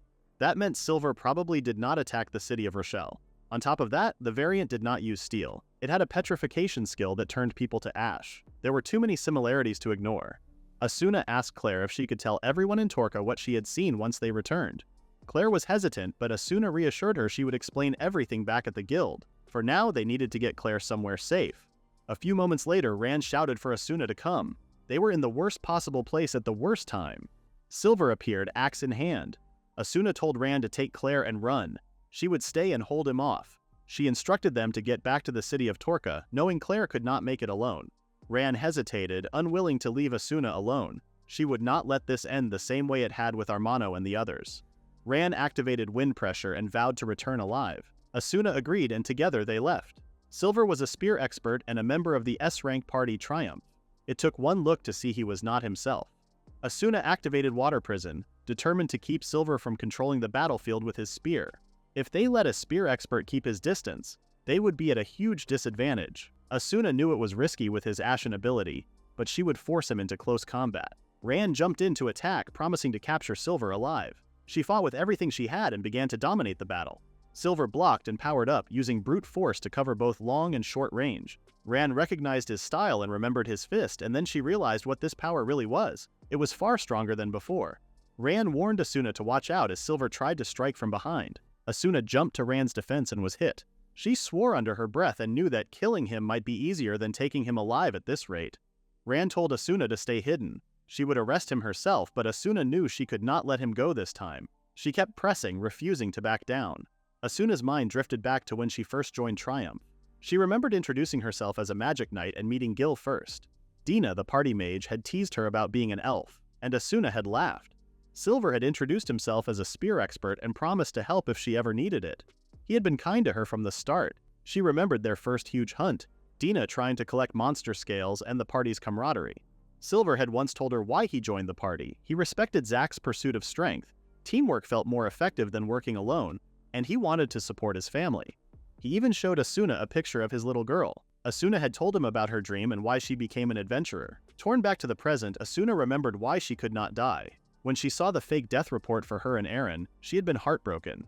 Everything they had gone through felt like a lie. She needed the truth, and she needed it from Silver himself. With tears in her eyes, Asuna looked straight at Silver and asked if he recognized her despite Ran's warning not to get too close. She kept calling to him, but he touched her sword to ash. Ran moved in to rescue her. She was sympathetic, knowing how much Asuna had invested in Triumph. Ran understood Asuna's urge to speak to Silver, but she also knew it was impossible now. She told Asuna not to move. They needed to either knock him out or sever his arm. Ran readied herself and for the first time in this fight felt some relief. They had finally managed to get him. Ran and Asuna scrambled to their feet. They had finally met who they needed to. A barrier formed around them as Eren appeared suddenly. He told Ran to come quickly, asking why she was still there. Eren explained that they got intel from Gil after capturing him, but Ran told Eren she was not done yet. They still had not captured Silver. She looked down, feeling defeated, and said that before Lady Asuna got hurt, she should have stopped Silver. Eren looked at her and said that with the ash skill, if he had touched her, she would have been in mortal danger. He asked Ron if she had given Abby her task. Eren raised his sword, commanding heavenly offering. He said it was time for the wind god's soaring flight thanks to Pippi's advice. Fortunately, no one on their side was missing and they knew this was not over yet. Rand called for Abigail, telling her they would take care of the subspecies. Eren called for both of them to begin. Eren faced Silver and he soon realized this was the moment he had longed for. Whether he had a will of his own or not did not matter. Silver did not care either. Eren warned Lysa to be careful near Silver. Like Gil, he might have been granted other skills. Lysa knew that was true, but no matter what skills he had, she would not hesitate anymore. She looked Silver in the eye and told him not to run from the barrier or from her. She rushed forward, but Silver raised his fist. They instantly recognized it as Johan's skill. Lysa jumped back, annoyed, saying he was really good at getting on her last nerves. She rode her broom around Silver's head, knowing that this was not his skill, but Johan's. Lysa remembered a special moment with Johan when his skill was finally complete. They talked about how if Lysa could combine a single curse with it, they might become the strongest. She told Johan how much he had grown, from a boy who used to cling to her back to a real fighter. She remembered how strong Johan's punch was and how hard he worked to reach that level. Lysa knew this was where it all began. For the sin of ruining both their lives, she promised to make him spend his whole life atoning. Eren told Lysa that she had good friends. He dashed forward holding the ropes, saying that he would not let it be extinguished. He activated Phoenix Wingbeat and Silver began to fall. Lysa said he always overused his arms, swinging his spear around. He was always struggling with his mana and stamina consumption, which was one of his weaknesses. Silver told them he would never hand over the fighter's spirit core. Eren faced Silver directly, telling him he stole Lysa's companion. Silver did not stop. Even after becoming this powerful, he still had not woken up. He grabbed Eren by the neck and lifted him. Eren struggled but told him that Lysa's suffering was nothing like this. He grabbed Silver's hand as Lysa shouted not to let him get away. Her anger and killing intent towards Silver only made her stronger. Then she released her Karma Flame curse. She said that if he did not give up the fighter's spirit core, she would erase the one who granted it. Suddenly, an error occurred. The granted fighter's spirit core was lost. Eren looked to see a flame. It was Johan's fighter spirit. He held it in his palms and drove his fist into the back of Silver's head. He performed a slash, sending Silver flying. He heard a voice saying he was truly magnificent. Not only could he grant skills, but he also turned a wizard's hatred into a curse. In contrast, this human, even after being granted power, was useless, especially for someone who was once the highest S-rank adventurer. The wizard's and blacksmith's spirit cores had been granted, and at this rate, Silver was in danger. A sinister magical power was forming. Eren could not believe it was possible, the sword of the wind god with the flame of the phoenix. He shouted for it to release Silver and demanded to know who the entity was. The entity responded that he knew who Eren was. He recognized him as the one with black hair and red eyes. He grabbed Eren's face and said that he was nothing more than a human, ignoring his demands to reveal his name. The demon collapsed, and Eren knew that was it. He was certain that the being who destroyed and murdered without hesitation possessed a power beyond an S-rank adventurer, and that they were the root of all evil. He called for Lysa to regroup with the others. Eren knew that this investigation was only a prologue, and that they had no choice but to face what was coming next. Meanwhile, a young girl with light hair paced around her room. She was sad that what she just saw was over, wishing she could have watched a little longer. She flopped onto her couch thinking about what she would do if those two did not look alike at all. The girl reached out to see Eren, asking how much his collection of spirit cores had grown. Their faces when fighting were the most alike of all. She saw the entire party, the Phoenix with the fire attribute, the Divine Wolf with tribute scouting, and the Gluttony Princess with transformation abilities. She also saw the Cyclops, Sevelbat, and Blue Boar alongside the Talisman and Brawler. The girl could hardly believe they had pulled it off, combining the sword of the wind god with the all-consuming flames of the Phoenix. On top of that, Eren had managed to draw out new powers from a mage. She looked at Gil and Silver on the floor and called them hopeless. Their bodies could not handle even a few enchantments. Next time, she wanted someone with pure and noble magical power, an epic adventurer who never showed weakness. But they had finally revealed an opening, the bonds they forged as a party, even after one of them had been cast aside. The next day at Torca Adventurers Guild, Eren spoke with a few adventurers who thanked him. They told him that if he had not saved them in the forest, they could not imagine what would have happened. Just thinking about it was horrifying. Eren knew how wrong it was for the people to be targeted, and he knew they had to stop this from happening again. Eren entered the guildmaster's office and was greeted warmly. The master thanked everyone for their efforts in the investigation, especially Eren for bringing Lysa back safely. Eren thanked him for his words. The master continued, saying that normally this questioning would be held publicly, but the matter was now classified. The questioning of the two Triumph members, Silver and Gil, would begin immediately. Silver and Gil bowed, admitting that what was done could not be undone. Everything that happened would be shared truthfully. Asuna turned to Gil and asked why he was the one crying. Gil wept, saying he was sorry but could not stop it. Silver placed his hand on Gil's shoulder and said he would explain. He said it all went back to the Cyclops' subjugation in the dungeon. He remembered seeing the others escape while Eren and Asuna were left behind. Eren said he would act as a decoy, so they let him. Then they were told to go in and save him, but he never came back. Silver said that the weak needed to see what hell was like, that they were powerless because they were weak. So he claimed Eren was lost to an unfortunate accident, protecting Triumph's record. They reported that an unknown monster appeared and their attacks did not work, forcing them to retreat. They were told to follow orders to keep their S-rank status. But was that real strength, they were asked? They remembered the Cyclops monster and how someone who would abandon a mere chore boy dared to speak of strength. They just did not want to admit the truth, that they were weak. Memories came flooding back of Zack crawling helplessly across the floor. What was he doing? An S-rank adventurer flinching at the sight of a monster, watching a low-rank chore boy step up, then abandoning him and filing a false report. The girl was stunned by his foolishness. Zack told her to shut up, but she did not stop. She asked him about the monster he feared so much and offered to show it to him. Dina gasped when she saw Eren taming the phoenix. The girl told them that adventurers could only receive the blessing of one spirit, but an elemental master could receive countless blessings. She asked Zack if he wondered why it was not him, saying his behavior came from jealousy. That was why he never accepted Eren. She told him that to become stronger he needed negative emotions. No matter how much he struggled, he still desired power. She held out her hand and offered him her own, introducing herself as the Spirit Monarch, the one who reigned over all spirits. She said she could not change his class, but she could grant him power. Dina begged him to stop, thinking it was a trap. He was afraid, but tempted.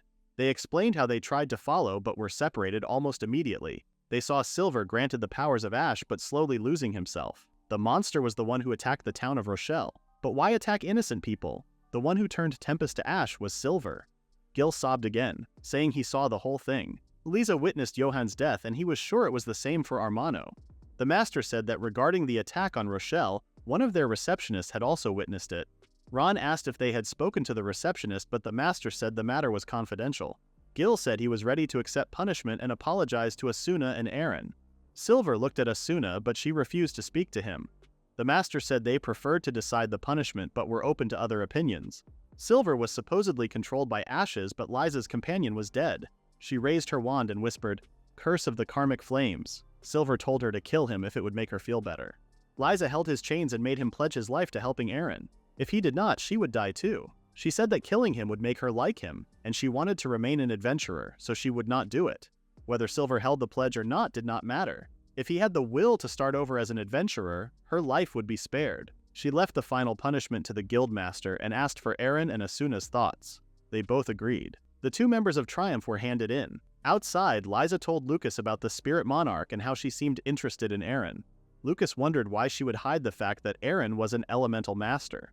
Liza agreed, saying that if it were known, the exam would not have gone as planned. Lucas wondered what her true goal was, as did Liza. Soon they were greeted by Asuna, who said the guildmaster had given them a reward. Eren held up a bag filled with money, more than Liza had ever seen. Asuna also announced that they were gifted a stay at a resort for rest and relaxation.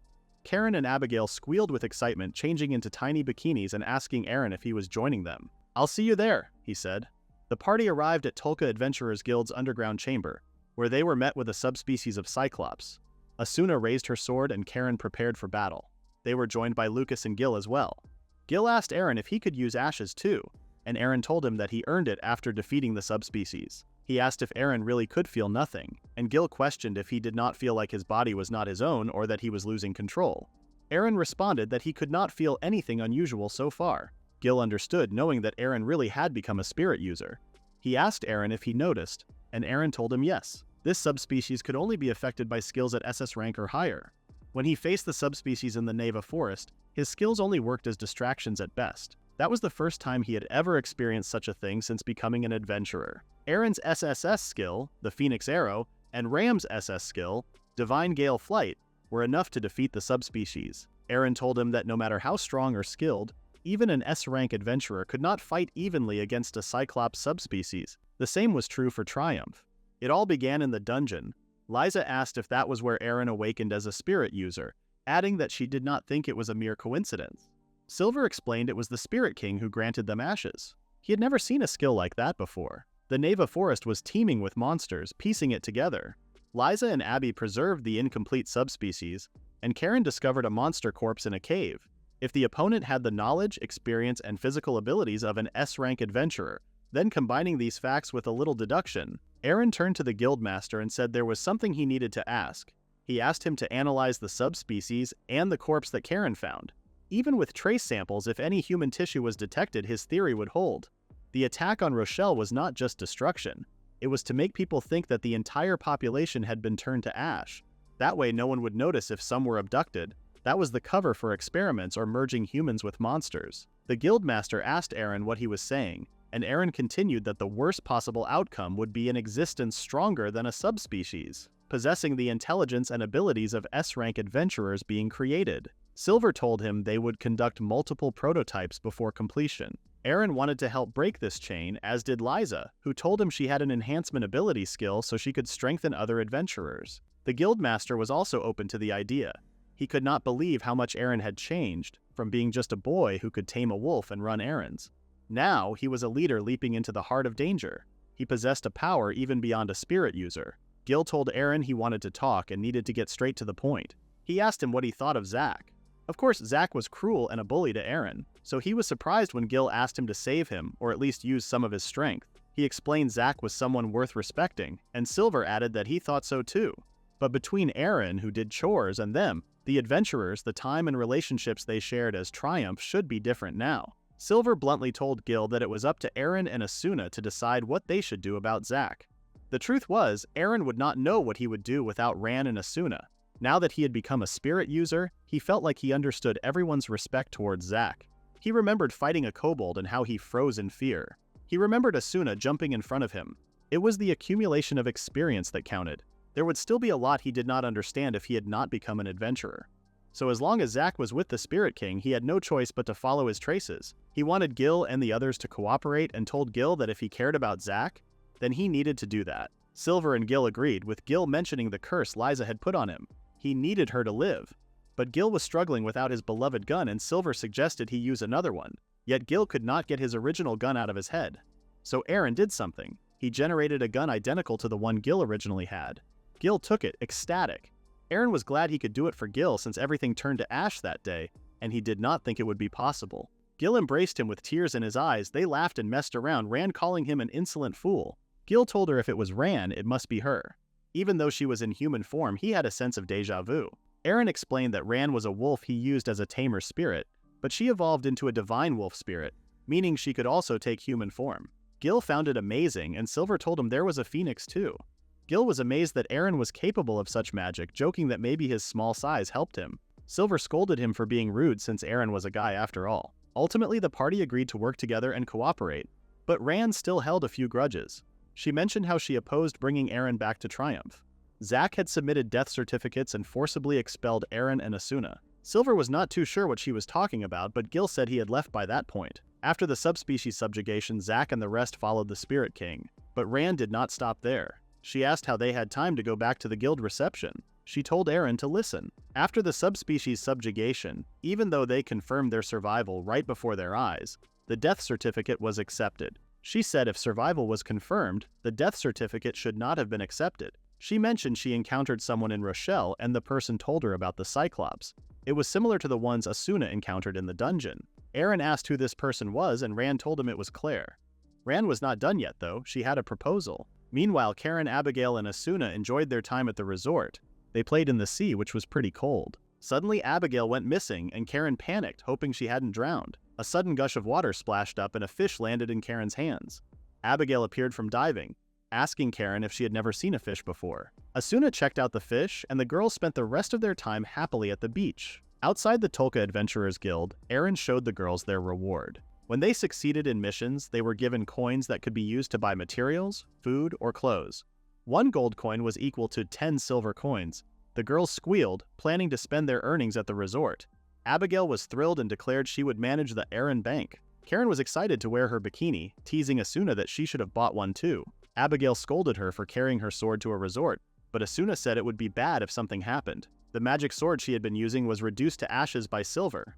Karen apologized, saying that if she hadn't followed the bloodstains into the cave, maybe her sword would have survived. But Asuna told her what she found in that cave was important, and they were companions after all. It was enough if she supported them with skills only a phoenix could use. Karen smiled at Asuna's kind words. Abigail noticed that Eren was starting to become independent. Pichon had been born from siphoning Eren's mana. Asuna mentioned that Karen was doing well. She was so young and had never seen the sea, yet here she was, an S-rank adventurer whose old comrades still surpassed her. Maybe the most useless one was herself, Asuna thought. Abigail snapped her out of her deep thoughts, begging for ice cream. Out of nowhere, a rank A rogue bird appeared, and Asuna knew she needed to pull herself together. The road to the resort was riddled with lizard men, which Eren had to defeat. He drew his phoenix arrow, acquired the spirit core of a lizard man, and fired. He also gained the skill Sharp Claw. Lucas was impressed by Eren's ability to defeat monsters on their way to the resort. He asked Eren to store one of the arms so he could exchange it at the guild. He also asked if Eren had acquired any new spirit cores, but Eren said most of the skills were already in their possession. Lucas commented that there wasn't much compared to high spirits, and Eren agreed. He suggested that they should acquire as many skills as possible. He decided to start searching for new high spirits, beginning with preparing countermeasures. Liza said she also hoped to find high spirits and wondered where they could be. She explained that a spirit core was made up of several skills. Her magician spirit core allowed her to use flight, light, dark magic, and curse skills. From what she had seen, high spirits possessed skills far above those that protected normal humans, and forming a new contract with a high spirit was the quickest way to grow stronger. Eren knew that was true. If he met a new one, it would be great if it agreed to contract with him. Liza was hopeful they would find one. She was happy to have Eren with her, especially after losing her companions. More than rank or class, Eren had taught her something far more important. Besides, she couldn't inherit her companion's skills even if she wanted to. They were gone, but the skills they passed on lived within Eren. She was truly glad it was him who inherited them. Eren couldn't believe Liza's words. It might have been the first time anyone had ever told him that. Lucas agreed, saying Liza was right. Eren was not as powerless as he thought. Just as he guided Liza out of despair, he should become someone's hope. He was the most compatible. Liza giggled and asked Eren if he was blushing. Eren quickly denied it, saying he just wasn't used to this kind of thing. Lucas urged both of them not to lose focus and to keep training. He proposed a competition to see who could defeat the most monsters. Liza and Eren set off, eager to push themselves to their limits. Eren knew that this time he wanted to go from being the one who received power to the one who gave it. Asuna then spotted the bird flying low, meaning it wasn't too far away. She called out to draw it down into the open area ahead. Even so, the ominous cry of the bird rattled her mind. The rogue bird was just a monster, it was nothing like Silver. She summoned the Aqua Wave spell and then the Ice Lance. Eren appeared, releasing his Edge Claw. His ice magic, reinforced by the Lizard Man's skill, broke through the air. He gained 2 more skills as Asuna watched in frustration, realizing he was faster than her. Eren landed and asked Asuna if she was alright. Of course she wasn't, but she could only smile and wave. Liza cheered Eren on, saying he would probably reach his goal before she did. Eren promised not to lose, especially not to the 15-year-old girl. After the Ash incident, both Liza and Eren had achieved their goals, but Asuna, on the other hand, felt left behind. She wondered what she could do and whether she would be able to face her former comrades. If only she had the strength to face everything. At the sanctuary, Karen thanked Asuna for getting the money back for her. Abigail announced that she had run after Pichon but couldn't catch up at all since Asuna wasn't there. She clung to Eren, saying she was glad that he and the others were with her. She asked about Ran, and Eren told her that Ran was at the Adventurers Guild, but that they should follow Ran's suggestion. Back at the guild, Ran suggested that Eren pick up the others. She told him he would also need the guildmaster's cooperation. Eren smiled and apologized to Ran for making her go through so much, but Ran said she didn't mind. She was finally a divine wolf, so it was no issue. Eren smiled again and told Ran he knew how busy he had been since Uncle Joel died, but next time, they should go for a walk together, just the 2 of them. Ran bowed before Eren's feet and told him she heard a loud noise. He asked if she was alright, but she told him he should get going. Eren told the others that he was instructed to go alone, and they wondered why. Then Liza suddenly started clinging to Eren as well. He asked what was wrong, and she said she wanted to join in but had been too shy. Eren jokingly called the others over, but they invited Liza anyway. Before leaving, Eren apologized to Asuna for leaving Abby and the others with her. Asuna said it was fine. She wanted a little rest too. She asked how Eren and the guild were doing. Eren explained that Gil had asked him to save Zack and to lend his strength. She asked what he said in response, and Eren told her he had said they should cooperate if they really wanted to help Zack. Asuna wondered how Eren managed to keep going. She admitted that she still couldn't even look at Silver. If she were in Eren's place, she wouldn't have been able to respond the way he did. Eren apologized, saying that even though Asuna had always helped him, the more he moved forward, the more he felt like he was dragging everyone into it. Asuna shook her head and told him she didn't want to hinder his growth. This time it was her turn to move forward, she just needed to catch up. If Triumph had been a proper party, maybe none of this would have happened. She thought she was the one who had dragged everyone into it. The distortion within Triumph hadn't just started, it had begun when she joined. The mission was the Hydra Poison mission, which took place in a narrow tunnel. Gil fired his gun at an Idaten rabbit while Dina worked to paralyze the rest. Asuna called for Silver, who used his Raiden spear. Together they fought to complete the mission. Silver collapsed and Dina told him he needed to work on his stamina. He was told to leave the small fry and material collection to Gil while they moved forward. Zack instructed Asuna, who had just joined, to work with Dina. Dina described the dragon as a monster with 9 heads. Its movements were slow, but its poison was deadly. Of the 9 heads, only the central one needed special attention. Asuna asked if this was the poison serpent dragon, and Dina told her the dragons were scattered everywhere. The ones the receptionist mentioned had likely been dissolved by poison long ago. Dina warned Asuna to be careful, but said she was sure Asuna knew what to do, if she could cut the central head. Asuna called Zack, asking what he was thinking. She wanted to know why he had increased the number of enemies. Zack told her the more they killed, the more materials they could collect. Dina told him to focus on the smaller heads. Asuna was instructed to paralyze the dragon, so she did her best, leaping high to stop it from moving. When she came back down, she asked what was wrong. Zack was struggling, surprised that he couldn't defeat the monster. Eventually, Zack dropped his sword, saying that the more he erased the weak, the more he became himself. The feeling was thrilling for him. When the party returned home, they were celebrated with gifts and a feast. People begged to hear the story of the dragon, but Triumph refused to tell it.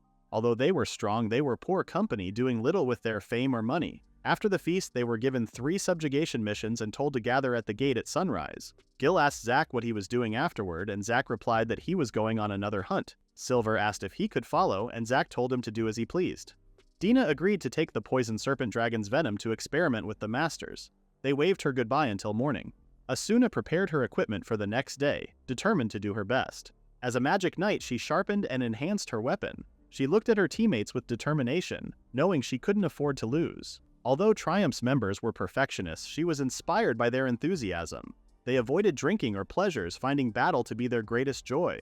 Dina told Asuna how talented Triumph was and that it was time to hire a helping hand. If unnecessary work was reduced, the others could focus more on training and combat.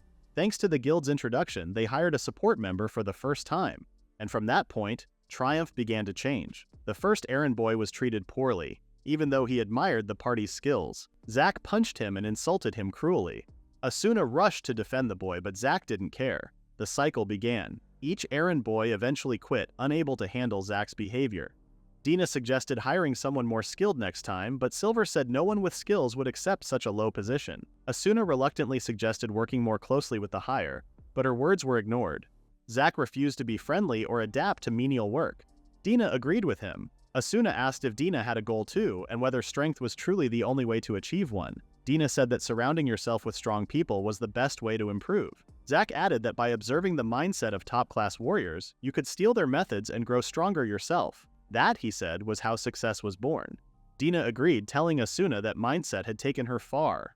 Asuna listened carefully, determined to match an S-rank party. Zack told her that the weakest were the worst. He said she should take initiative, even if it meant pushing others down. Asuna asked if those words really came from him, but Zack told her she didn't need to know. He walked away, leaving her confused. She knew Triumph could collapse if they stopped functioning. She needed to do something and wondered if she should train the support member herself so that everyone would understand. She put out a call for help, but there were no applicants. Their bad reputation had spread. Asuna was out of ideas until one day she encountered a monster chasing a young boy. She rushed to rescue him, and the boy thanked her. He looked very young and had a pet wolf. Asuna wondered what he was doing in a place like that. The boy told her he was on a journey to find medicinal herbs to cure his uncle. The boy, who introduced himself as Eren, said his uncle was the only family he had, so he had to do something for him. He couldn't afford to stand still. Asuna asked Eren to become their support member and brought him to meet the rest of the party. He told them about his journey to help his uncle. When they asked about his parents, Eren said they were gone and his uncle had raised him. Gil found it sad, but Zack was suspicious. Still, most of the party wanted to take him in, especially since Asuna vouched for him. Zack didn't like the idea and raised his sword, but Asuna stepped in to protect Eren. She couldn't understand why Zack was acting like this, especially after finding such a good kid. They had many missions ahead and needed help. Zack finally turned away, telling Asuna to make Eren useful. Eren promised to work hard since he owed Asuna for saving him. She began training him and helped him collect herbs. They visited the market where Gil got into an argument with a stallkeeper. Eren gave Silver some good advice, earning his respect. Silver even helped Eren search for herbs, and Eren thanked him. Eren continued to work hard and showed a unique quality unlike the previous errand boys. Asuna hoped Zack would acknowledge him for the sake of triumph. She couldn't understand why Zack despised those weaker than him. Eren asked Lucas why Zack was so obsessed with strength. Lucas hesitated but explained that Zack rarely spoke about his past. When he was 10, he came to Lucas and begged to become his disciple after defeating a horned rabbit. He was the weakest among his siblings and his parents had sold him. He had endured terrible things, so his obsession with strength likely came from those experiences. To Zack, a party was simply a gathering of strong people to increase his own power. Maybe Eren reminded him too much of his weaker self, making it hard for him to accept anyone beneath him. Asuna looked down, wishing she had the strength to guide him properly. Then maybe it would never have come to this. She thanked the spirits for playing with her as Eren turned to Liza to ask her what she would do from now on. He said that instead of being a solo adventurer, if she was looking for a new party, she could join them. He would just take the sentiment. Liza told Eren that at Armano's dying moment she made a promise. She remembered his exact words and how he was counting on her. So her plan was to create a new Tempest and aim to become an S-rank adventurer with her party. Eren smiled, telling her the two of them would surely be glad, something which made Liza smile. She said that the next time they met, she hoped that Eren's party also had a name decided. Eren wondered about the name. It was something that should have been decided by now. He hoped Asuna's way of facing triumph would have reached a conclusion too. The rest of the group decided to head back to the guild, and Liza got onto her broom and told Eren she was counting on their skills. Asuna smiled, telling Liza to take care. She was rebuilding the Tempest once more, and carrying on the will of her fallen comrades was her wish. But it felt lonely. Karen flew over right above Eren's head. When she was asked if she was okay, she told them she was not a comrade, she was a phoenix, and in her hand was a letter, the Imperial Seal's magic mail. No matter where in the world, an owl familiar delivered it. It was an express mail from the guild. Upon closer inspection, it was from the guild master, entitled A New Request. Karen said it stated there was a possibility that the Spirit King was involved, something which made the others stop in their tracks. Eren asked what he was plotting this time. He was told that this request clearly was not good news, so they decided to return to the Adventurers Guild immediately so that no one else would be taken like Liza's comrades were. At the Torca Adventurers Guild, the master apologized for summoning the group during their break. He told them there was a mission he would like them to take. The party agreed, asking what kind of mission he had for them. The master explained that firstly there were two, so he wanted the party to split up. The first mission was the search and subjugation of the Mithril Dragon. Asuna looked up. The Mithril Dragon, which had been sealed by the nation called Grand Sphere in the north, had been unsealed by someone and gone missing. The target was said to be a monster with intelligence, able to speak the human tongue and feed on people. For the peace of the nation, the party needed to find and subjugate the dragon. Suddenly, Asuna begged to go. Eren was confused, for her pleading so desperately made him wonder if something was behind it. Could it be she wanted Mithril to forge a new magic sword? Karen said that if Asuna was going, then she should too. She regretted having injured Asuna in the battle against Silver. Asuna smiled, telling Karen they were comrades. She asked Karen to support her with skills only a phoenix could use. So Karen assumed she was forgiven, and this time she could be of help. Eren looked up to Karen. Even spirits had emotions like humans, and Karen had been thinking in her own way. So Eren told her to go with Asuna and Karen told him to leave it to her. The master moved on to explain the second mission, which was an investigation into slave confinement.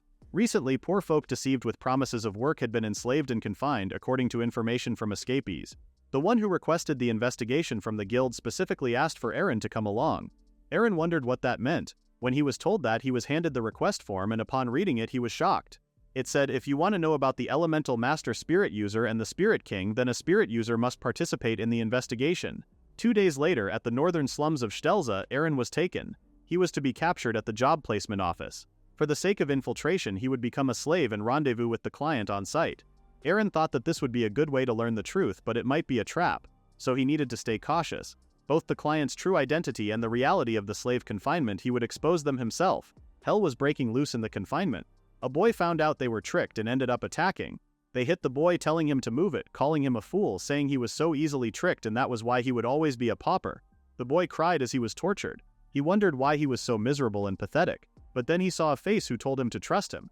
He held his hand out. Like hell, they would give him inferior treatment, good clothing, shelter, and a good job. The boy knew he should not have trusted him. This time he really believed he would finally be treated as an equal. He got his reward, so he would be going back now. The boy was left wondering why he was betrayed, but the other asked what he was talking about. He was only in it for the money from the start. Unable to trust anything, this was where the boy's life ended. 4 days before the mission, at the Torca Adventurers Guild, the master thanked the party for accepting the requests. For the investigation into the state of the slave encampments, he called for Eren and for the client to be meeting on site. For the search and subjugation of the magic silver dragon, Asuna and Karen, he told them to get started on preparations right away. But he mentioned one last thing. When there was a knock on the door, the master told the person to come in, and they began by saying to pardon their intrusion. Ran turned to the guildmaster, telling him the uniform was pretty tight and restrictive. She awkwardly stood in a tight outfit, and Karen moaned about how unfair it was. So cute for a dog. It was said that whilst the rest of the party would be carrying out the mission, Ran would be working as a demi-human receptionist trainee. It had been decided that she would perform her duties for the Adventurers Guild. Asuna asked why that was. The fact that a death report was submitted and accepted even though she had personally confirmed the young master's survival, and the encounter in the Neva Forest, which was far too convenient to be a coincidence, was because she was suspicious of the words and actions of the receptionist Claire. She was the one who proposed this surveillance to the young master and who requested the guildmaster's cooperation. The master admitted that when he first heard the suspicions from Ran, he hoped it would be a lie. She had after all been working as the receptionist for the longest time. Ran rushed to Eren, telling him to leave it to her. As his partner, she would handle the surveillance of Claire with her 15 years of service. So Eren smiled and allowed Ran to take on the job. But then there was more commotion, especially over who was to join Eren. Abby would be in the guild basement, helping with the analysis of the Cyclops she will. Even if someone got turned to ash during the analysis, when Eren or Pichan got back, they could be returned to normal with revival. Eren told Abby that was a great idea. She would be in a support role. He told them he was counting on both of them. They smiled adoringly at Eren, as the guildmaster bowed his head. He felt guilty, having to rely on them all. Eren told him not at all. They did not know what the Spirit King's purpose was in all of this, but given that people were already caught up in this incident, to them that made him an enemy. Asuna said that he was right. Even if the Spirit King had his reasons, dragging innocent people into this was an unforgivable act. So in order to break this chain, they should all work together, starting their preparations at once. All of them were heading towards the same goal. Comrades, all cooperating with one another, each compensating for the weaknesses of the others. A party confronting a mysterious threat. Not a single one of them was acting for something like honor, and they did not have the slightest intention of doing so. 4 days later, Eren began the investigation of the slave encampment beings. The guards aggressively told him to shut up and move, and he wondered what was going to happen now. He had heard that paupers were being rounded up as slaves, but just what on earth were they being held for? Forced labor, trafficking? In any case, the conditions where they were being taken must be terrible, and it was colder than he imagined. The people being held here were in clothes that were practically rags. A guard pushed one of the prisoners, who crashed into Eren. Eren helped him up, asking if he was all right. The guards laughed that this one looked promising. Eren pleaded not to be shoved, and he was called a cheeky brat. Before the guards could take another step closer, Eren jumped to his feet, pulling out his crystal, which shattered immediately. The guards laughed, calling him nothing but a pauper with a defense skill. As Eren and the other prisoner were surrounded, a mysterious pit circled around them. Eren wondered what this pit was and if they were going to imprison them down there. He knew that this person had nothing to do with the investigation, so he needed to set them free. He called for his barrier, telling the prisoner to run as fast as he could. He increased his strength before attacking the guard. He called for his slaver skill, absolute obedience. Calling Eren a brat, he told him he could not let him escape.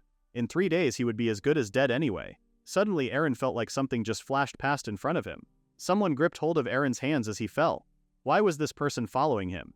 He knew it was too dangerous for them to do that. But then he saw the great wings of a phoenix catch him, almost like his wings were being absorbed. They continued to fall, and eventually hit the ground. Eren heard a voice asking if he was dead. The boy chuckled, telling Eren he did not expect that he would die from that. Eren looked around, wondering what was going on. They fell from a great height, yet they were completely unscratched. Eren asked the guy if he was okay, or at least if he was uninjured. The boy responded that he was fine, and Eren had nothing to worry about. He introduced himself as Finn, continuing to say that formalities were a pain so he could drop them. Eren noticed the boy was practically perfect, like a sculpture. He guessed this was what people called a handsome man. Eren stuttered, introducing himself as Eren Burns. He said that he awakened from a tamer into a spirit user, a 15-year-old rank adventurer. He told Finn he was from Denberg Village and that he was found by Joel Burns shortly after he was born. His family consisted of his adoptive father, Grandpa Joel, and the wolf Ran. Finn smiled, probably finding Eren wholesome. Eren soon realized this guy was not some pauper who was tricked and brought here. He told Finn he was the one who submitted the request form, before asking why he requested an infiltration mission and specifically named him for it. Finn said Eren was correct, he was the one who made the request. As for why an infiltration mission, it was because this place was full of things you would never understand unless you saw them with your own eyes. He explained that his job was an information broker. He wanted to confirm the truth with his own eyes, so he sought Eren's help as his partner for this infiltration mission. Procuring highly accurate information was a matter of professional pride for him. He also said that he wanted to meet the current spirit user. Eren thought to himself that Finn's reaction did not seem like he would call him here to trap him, so he told him that the request form said, "If you want to know about the spirit user and the spirit king, participate in this investigation." He wondered if that part was true. Finn asked if that meant he was an agent of the spirit king, and Eren said no immediately. He said that if he doubted him, he could watch his every move.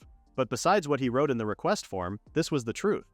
Eren was certain from Finn's reaction that he was not here to trap him, so he said that when this mission was over he could tell him everything as promised. Finn told Eren that if he wanted to know right now, but Eren responded that they should be focusing on the mission.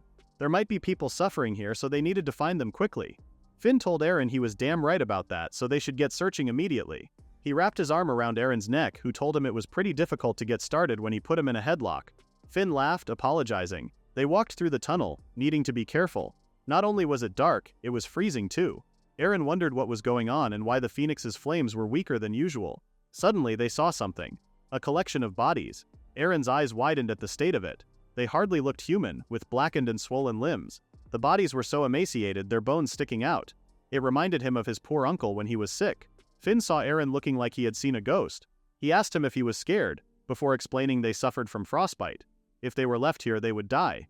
Eren quickly snapped out of it and called for regeneration. He could not leave them on the brink of death. Finn watched him, completely mesmerized to see the power of the phoenix. One of them fell to the ground and Eren rushed over, asking if he was all right. Finn agreed, but suddenly there was movement. The victims began to move, but Eren soon noticed that their skin was red. Did the healing regeneration not work? The victims sat up, two men named Roy and Bruno. Their limbs were still numb. The third man, Edgar, shouted that it was a miracle. The healing power had completely done the trick. Eren explained that they were adventurers from the Torca Adventurers Guild, and they were here to investigate the state of the slave encampment. Eren started by saying that tricking people and forcing them into slavery was something he could never forgive. He was not going to let these people die, and he announced that he was getting every single one of them out of here. The men were beyond relieved, placing their hands together. They could not believe they were finally being saved. But suddenly, Eren was struck.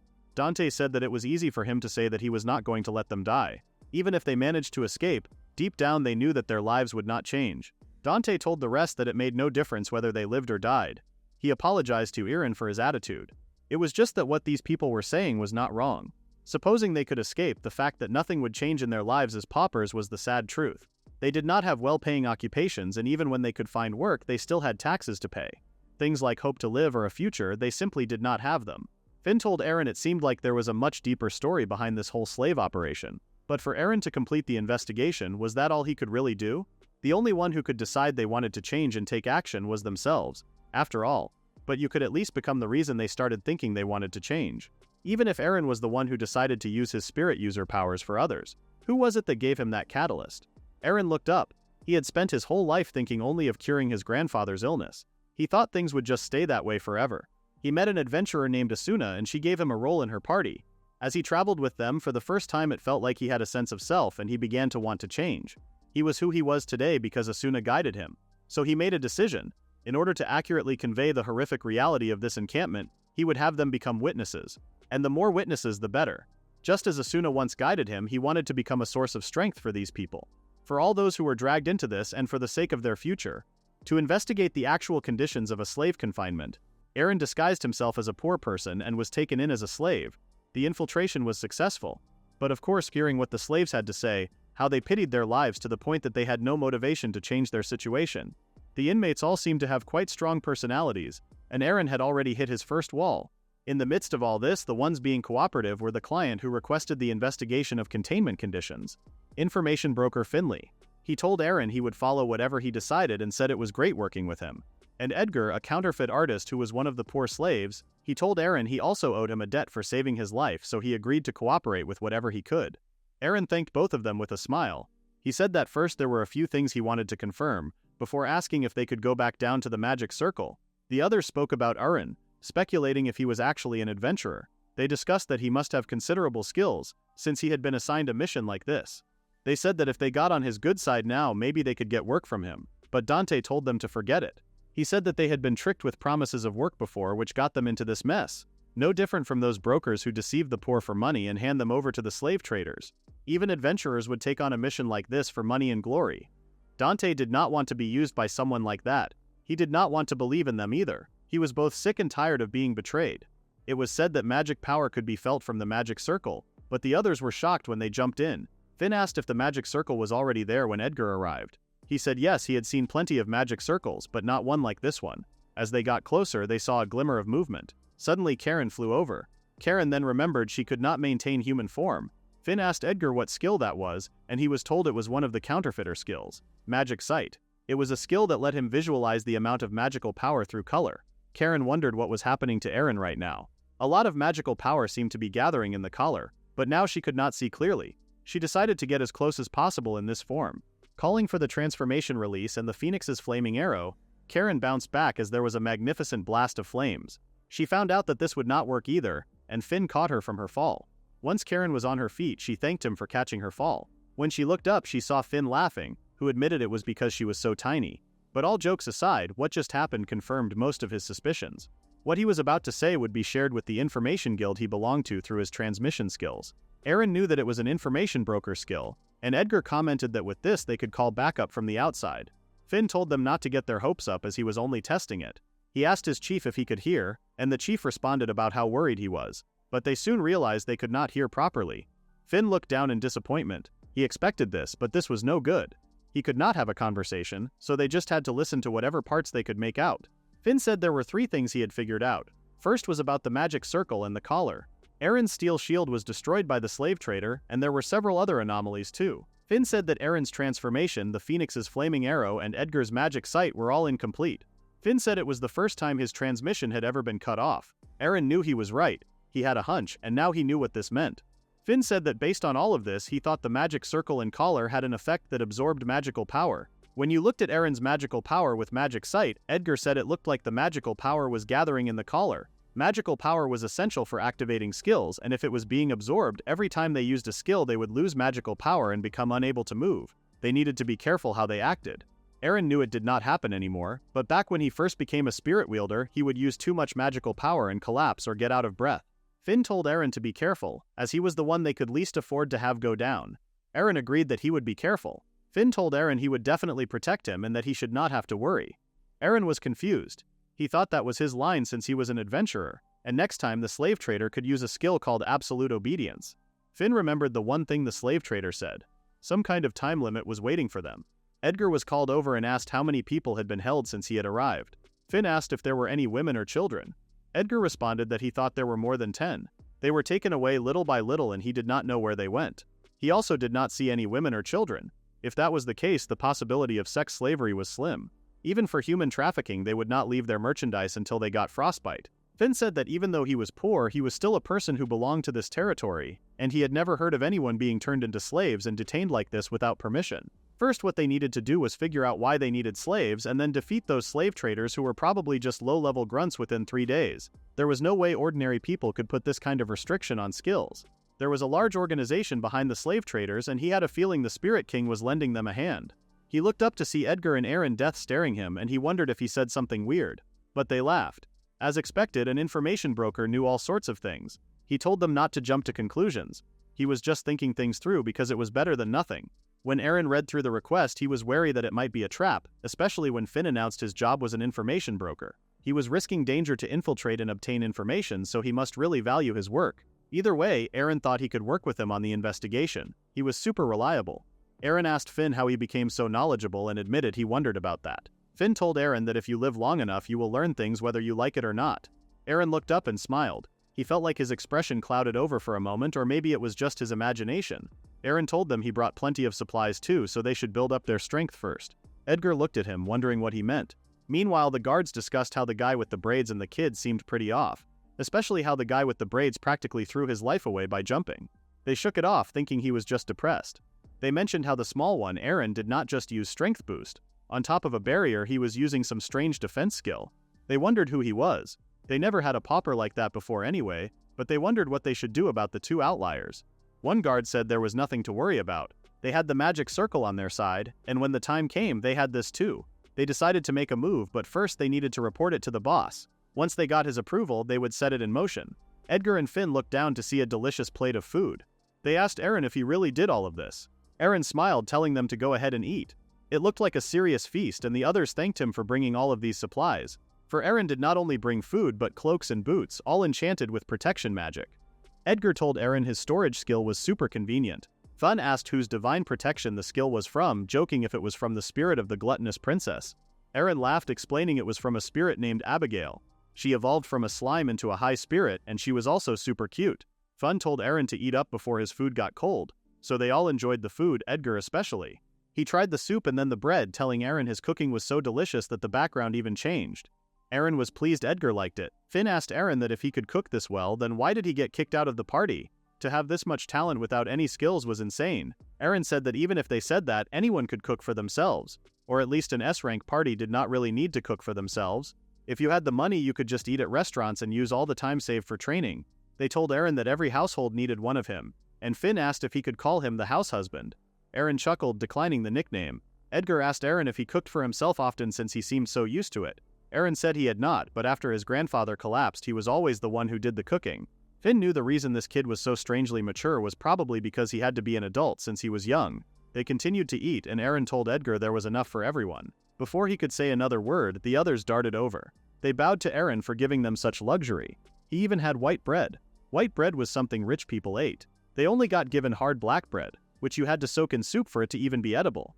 They asked Eren if he would charge them for this, but he said no, something the men could not believe. Even Dante was surprised, but assumed the Adventurers Guild was funding all of this. But then Eren told him that half of it was from his own pocket. Finn asked him why he would pay extra. Eren explained that if it was their first proper meal in a long time, then anyone would want to eat something delicious. Eren loved white bread too. The man thought that if this were just a mission, they would not go over their allowance just to provide this for them. He looked down at the bread as Eren said that he would leave a meal for Dante. Dante tried to be stubborn, but Eren knew what he was thinking. He asked him if he really wanted the food to go to waste. Dante warned him not to try to win him over with a meal and that he would never trust someone like Eren. But Eren pleaded for him to eat, especially since he went through all that trouble to make it. He had no intention of winning Dante over. He just knew he must be hungry, and he wished he would trust him. But Eren knew it was going to take a lot more time before he was willing to treat them normally, so they decided to get back to the investigation. Finn asked if it was okay to let Edgar and the others rest, and Eren said he thought it was better for them to rest. No matter how much he restored their bodies with regeneration, it could not erase their mental suffering and memories. Then Eren turned to see the men asking to let them help with the investigation. It was Roy, Bruno, and Edgar. They initially thought that even if they escaped this place, there was nothing good waiting for them. But after eating the delicious meal, it made them realize otherwise, and they wanted to help. Bruno said he did not disagree with Roy's opinion, but if there was something they could do to help, it was not like they would refuse. Eren smiled, telling the men that would really help. He asked them to tell him what their skills were. Bruno was a craftsman with enhanced vision, magic that allowed users to see things that were small or far away, and crafting magic which allowed the user to perform craft work while imbuing it with magic. Roy was a miner with physical endurance enhancement and material appraisal, allowing him to appraise the material of an object just by looking at it. Edgar could replicate only the external appearance of an object, and he could visualize a person's magical energy level as a color. They asked if they could be of any help. Eren told them they had fantastic skills, which surprised Edgar. Edgar was the only one who could see magical energy levels so that no one would run out of magic and become unable to move. Eren told Edgar he needed to keep a close watch with his magic vision, and if anyone's magic got too low, he would use regeneration on them. Edgar told Eren to leave everything to him. The skills Eren possessed were mostly combat specialized, so this was a huge help. He told the group that all their skills would be useful, and he would show them how to put them to use. He called for the others to find some clues as to why they were gathering slaves in the first place. Bruno and Roy agreed to use their own strength. It had been a while, but they would give it their all. It was not just their skills but also Finn's knowledge as an information broker, so they agreed to do their best together. Finn looked at Eren and told him he was right. The investigation resumed, and the group made their way to the magic circle. It absorbed everything and could not be breached at this time. Finn asked if there was anything else that concerned Eren. Even the smallest detail was fine. Bruno was not certain, but ever since the men arrived here, he faintly felt magic from the walls. Finn asked if it was not from the rock itself. Bruno continued, saying it was hard to explain. He thought it might be similar to the artifice magic he used. Finn asked if that meant there was something inside the wall. Eren added that if something was hidden in it, they would need to try breaking through. He did not have a skill to dispel magic, but maybe they could destroy it physically. Finn asked Bruno how he normally used artifice magic. Eren added that he thought Bruno would use artifice magic to mine the walls and examine them.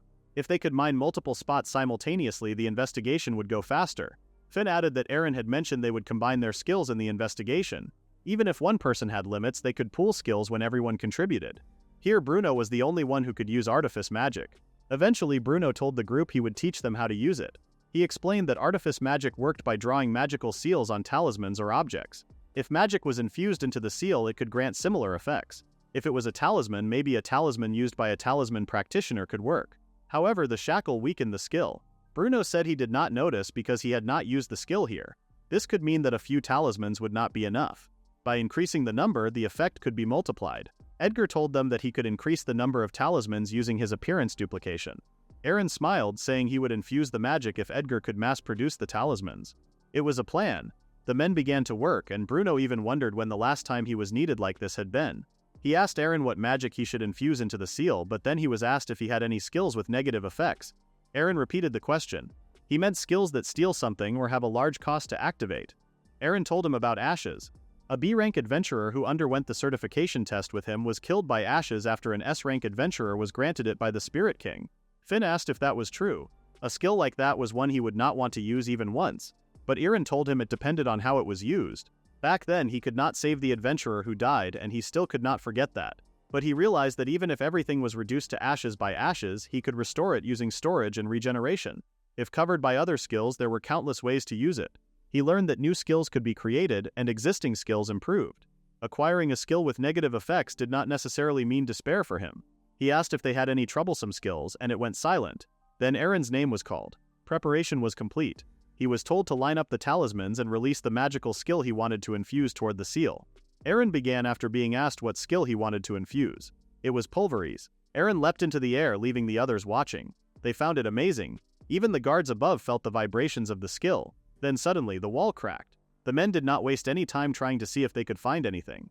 Finn asked if they could see anything, and Edgar responded that they could only see some stone fragments. Bruno apologized, saying it looked like he was mistaken. But suddenly, Noah told them to wait. They had found something through material appraisal.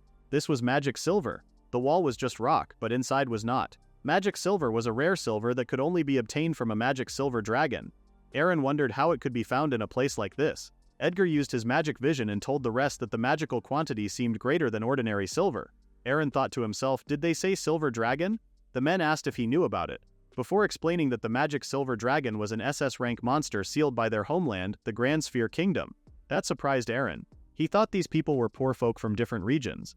Edgar explained that from what he saw, everyone here, Roy, Bruno, and Dante, were all poor citizens from the Grand Sphere Kingdom. Since ancient times, only one magic silver dragon lived near the kingdom's mines. It was said to have been sealed because of its violent nature and the threat it posed to the country. Eren said that it must be no coincidence. He said that his companions were taking another request. It was a mission from the kingdom to search for and defeat a missing magic silver dragon. Maybe the slave gathering and the magic silver dragon request were somehow related. It surprised them all. Suddenly, Edgar told the group to look up. There was a bright light. They stepped forward, forming an ultimate barrier.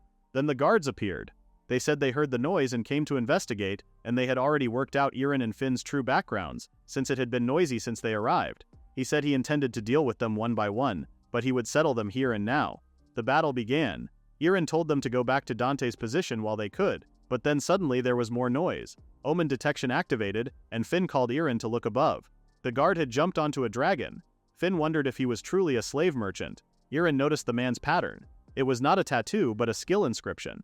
With the shackle, he could not use his full strength, but it was said to be a good opportunity anyway. So Eren removed the transformation and then used Ashes.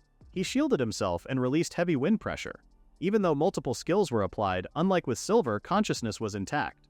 No matter how you thought about it, an S-rank adventurer should have been stronger. He wondered why he could not remain normal despite this difference. Even so, all the applied skills continued. Eren fought the man until he was wrapped in vines. The man moaned in pain as the rest stood watching his ultimate downfall. The man could not believe it. A small guy like Eren easily removing the highest skill given. The slave merchant was a profession hated from birth. It was unbelievable to think the Spirit King would grant skills to them, unable to change their profession. They saw him as merciful, and they thought they were finally saved. They knew they could not be defeated here. So the man called for Garcia to give him everything. Suddenly the shackle began to glow, and the man rose. Eren watched in horror. What was this indescribable sensation? They knew something terrible was about to happen. Eren told Finn to stay with everyone and not follow. This man was turning into a demon. Eren pulled out the Phoenix fire arrow. It was a demon born from fusing a monster and a human. The man shifted into a demon, unlike anything they had ever seen before. Eren could not believe what was happening. The slave merchant transformed into a monster. The malevolent pressure surpassed any opponent they had fought before. How could they defeat him? Edgar called to Eren, telling him that their magic was being rapidly absorbed by the shackles. He told him to be careful. Magic was essential to activate skills. If it was being absorbed through the shackles, every skill they used would drain their magic, eventually leaving them unable to move. Even now, they had to act cautiously. The demon laughed, telling them that once they stepped into this hell, it was their end. He swore that soon they would be unable to move as well. Then he said they should see who was above. Eren knew that while he could still move, he needed to defeat him. The wind and ice from those wings blocked their progress at every step. They had no choice but to fight him up close rather than from a distance. Eren activated Phoenix Blow, which struck the demon. It worked. Eren knew he would smash him to pieces all at once. But then Finn called his name. He told Eren to wait as the demon grabbed hold of Dante. Eren yelled that using someone as a hostage was cowardly. The demon said that was not it. Instead, he said that Dante was a sacrifice. Without wasting time, Eren activated the ultimate barrier. But the demon breathed out, releasing a thick icy fog. Eren stopped in his tracks as Finn pulled him away. He told him they should wait. The demon became even more enraged. They wondered what they should do. Only Eren and Finn could move properly. Eren said he wanted to find a solution while his skills were weakened. He asked Finn if he knew anything about demons. Finn said that demons were not straightforward. At the very least, you needed SS rank skills to stand a chance. He continued, saying it would be hard to defeat him while weakened as Eren's magic would keep dropping. Their options would disappear. Finn told Eren he had a favor to ask. If there was a plan only he could execute, he had it. No matter what happened to Finn from now on, Eren needed to stay calm and make careful decisions. When the time came, he should leave it to him. Eren agreed and Finn smiled. He said he wanted Eren to look for Demon Lord Satan's weaknesses. It was strange that their magic started being absorbed so rapidly when the slave merchant transformed. Eren said he would continue to distract it with thick fog, and Finn said they would rescue Dante. Edgar shuffled toward them and Eren told him he was counting on him. He began regeneration and Edgar said that if their magic dropped too much, he would perform regeneration as well. He activated his magic vision again, telling Eren he would take care of that. When they were in sight again, the demon was pleased. He accused them of abandoning their companions in a situation where they could not fight back, calling them pathetic. A low-tier profession with no work, unable to change jobs. A miserable and hopeless life as a poor citizen. He said he was just like them, but the Spirit King helped him and now he would help them. Dante closed his eyes, wondering how it had all come to this. He wondered if it would be better if he just died. Then Eren leapt to save him. Dante looked up, asking Eren what he was doing. Eren told him not to move. He activated Strength Enhancement and held open the demon's mouth. Dante asked if Eren was really trying to save him and if he was spilling blood for money or glory. He told Eren to abandon him. He said that Eren was an exceptional adventurer and abandoning one poor person would not harm him. For Dante, trusting people was scarier than death. He asked Eren if this was a request because otherwise there was no reason to go this far. Eren would not lack work or money as everyone recognized him. He was secure. But Eren held on, his arm hanging by a thread between the demon's teeth. In Dante's eyes, Eren could have been rich, happy and living well. So why was he risking his life to save him? Eren said he did not care about that. Dante then asked what exactly he was fighting for. Eren yelled that he fought because he accepted a request to stop threats. He added that he was not as recognized as Dante thought. Right now, he fought only with borrowed power. If he wanted recognition, he needed to develop his own strength. He had the resolve to throw away the rich life Dante spoke of. Finn rushed over and they managed to recover Dante. The weaker their magic became, the more their skills degraded and their bodies lost mobility. They wondered if this only applied to them. They knew this was bad and wondered what they should do. Did Eren have enough magic left to even perform regeneration? Were they going to die? Roy said they were so scared they wanted to look away. But to respond to Eren, who restored a bit of magic with regeneration, Edgar had to fulfill the role he was given, to repay the person who called his skill good. Since Demon Lord Satan was wounded, it looked like even more magic was surrounding him. Why was the flow of magic moving up and down? Was there something above? Edgar looked up and called to Eren, telling him there was a female slave merchant on the upper floor. Magic seemed to be flowing from her to Demon Lord Satan. Eren realized that this must be how it was happening. The shackles did not just absorb magic, they were channeling it to Demon Lord Satan through the female slave merchant. That was why their magic was suddenly drained when Satan appeared. Even now, Demon Lord Satan was moving using their magic. He understood the mechanism. Since he could not remove the shackles, what he had to do now was use the Sigil Caster's skills to stop the supply of magic. He would not let him do as he pleased any longer. He used the skill to block it. Suddenly, his sight and hearing were blocked, and the magic supply was cut off. The demon roared, unable to believe he would create a new skill at this point. He may have thought he had cornered him, but it was too late. His movements were slowing as well. Eren told Bruno that his sigils were almost gone. At this point they had to push their bodies to the limit. He called for strength enhancement and speed boost. The demon said it was impossible for them to defeat him and warned them they would lose. But Eren knew they could completely drain all the magic demon Lord Satan currently possessed and then he would be defeated. He said they had to connect and he leapt up. The others watched as he took on the demon. The demon told him he would die in vain. A mere human dying because he shielded others with his own body. He did feel something off at certain points. Considering the occupation of the information broker.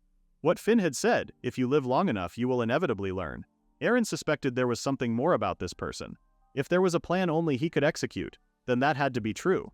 Eren collided once again with the demon.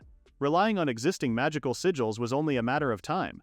The demon said he would steal all of his magic. Eren knew the reason he trusted and accepted the proposal was because of one thing. Despite Finn saying you could not deal with him unless you had SS rank skills, he claimed he had a plan. There was only one being Eren could think of capable of making such a statement. Even adventurers topped out at S rank. Yet he had skills beyond that. Like a phoenix, one who possessed immortality. The demon was struck again. It had been a long time. As expected, if you died from the neck, the shackle came off. Finn stood up, telling Demon Lord Satan that the one getting robbed was him, and then Eren knew. This person was not human. He called himself an information broker, Finlay Draculeshti. He belonged to the highest ranks of human society. Unlike S-rank adventurers, he could wield skills above SS rank. He threw himself into Demon Lord Satan's attacks, severing his own head and restoring it. This guy was not human, but instead a high-level immortal spirit. The men could not believe it. Fine was alive. They watched his fingers turn into long, sharp claws, and knew that he looked like a demon himself. Eren never imagined that he would use his immortality to physically remove the shackles. He could still move and he wanted to help stop Demon Lord Satan. He told the others not to go near him despite them calling his name. He said that now that it had come to this, they should all save their strength to escape. Eren realized that Finn was suddenly acting like a different person. Nevertheless, he confidently told the rest of the group that he would take care of this one. But Eren followed him, despite him warning him not to. The demon shouted that whether he was human or not did not matter, now it was useless to resist. He used his icicle blade, and soon after Finn had completely transformed into a giant bat. The demon roared that a mere bat could never oppose a demon, and that he would soon render those wings useless. The bat formed the ice prison of Judecca and spark shocked the demon. The demon asked him how many skills he even had and if he had also received the blessing of the Spirit King. But Finn told the demon not to compare him with that filthy magic. Neither lukewarm nor pure, it was nothing but a combination with a bad monster, a fake. He heroically fought on and called for complete annihilation. Meanwhile, the others lay low watching in horror. Was the bat really Finn? He looked just like a monster. Dante said he was fighting for their sake, but it also looked like he was enjoying tormenting Demon Lord Satan. Was he imagining things? The demon said that all he needed was to stop the magic supply, and if that brat kept blocking it, there was nothing more they could do. Then the demon grabbed hold of Finn's wing, saying that all they had to do was consume him, absorb all of his magic, recover what they missed from the commoner slaves and the brat. Finn managed to escape and went in for the demon once again, who screamed in horror. Suddenly the timer ran out. Skill nullification had been activated. Eren looked up. Skill nullification. He told Edgar to watch out as Edgar used his magic vision. He asked what was going on. Demon Lord Satan's magic power had drastically decreased, but not entirely. The demon weakly held his hand out as Dante and the others watched in panic, wondering if they were safe. The bat cried that this was really bad. Edgar rushed to Finlay asking if he was alright. But then Finlay reached up again. It was human magic power. Suddenly they saw it coming their way. Eren called out in alarm as Finn flew toward him. Eren ordered him to drink the blood from his severed arm. Finn was raging because he did not have blood, since he was a high-level vampire spirit. Eren asked him why he did not tell him from the start that he was a spirit. If he had shown his true form, Eren would have known. Just like when he first saw the phoenix and the divine wolf. It was in the spirit encyclopedia. He remembered reading it as a boy with Rand by his side. How it said that this bat was a vampire spirit. He had always wondered how big it was and how he was fascinated by its fangs. His grandpa encouraged him, and Eren had said that if he was a tamer would he get to meet one someday. So Finn sank his teeth into Eren's arm and Eren closed his eyes in pain. Finn apologized, saying he was meant to protect Eren but ended up showing a pathetic side of himself instead.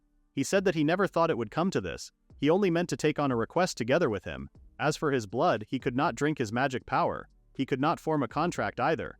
Eren asked him what he meant. He was a high spirit. But just who exactly was he? A lady with light hair shrieked. She remembered that this thing still existed, and she had forgotten because it was so long ago. She asked if he was planning to make a contract with a spirit user. Magic was the driving force behind skills, and magic dictated Finn's entire existence. Long ago he manifested in this world as the high spirit of vampires. There was one thing that made him different from other spirits.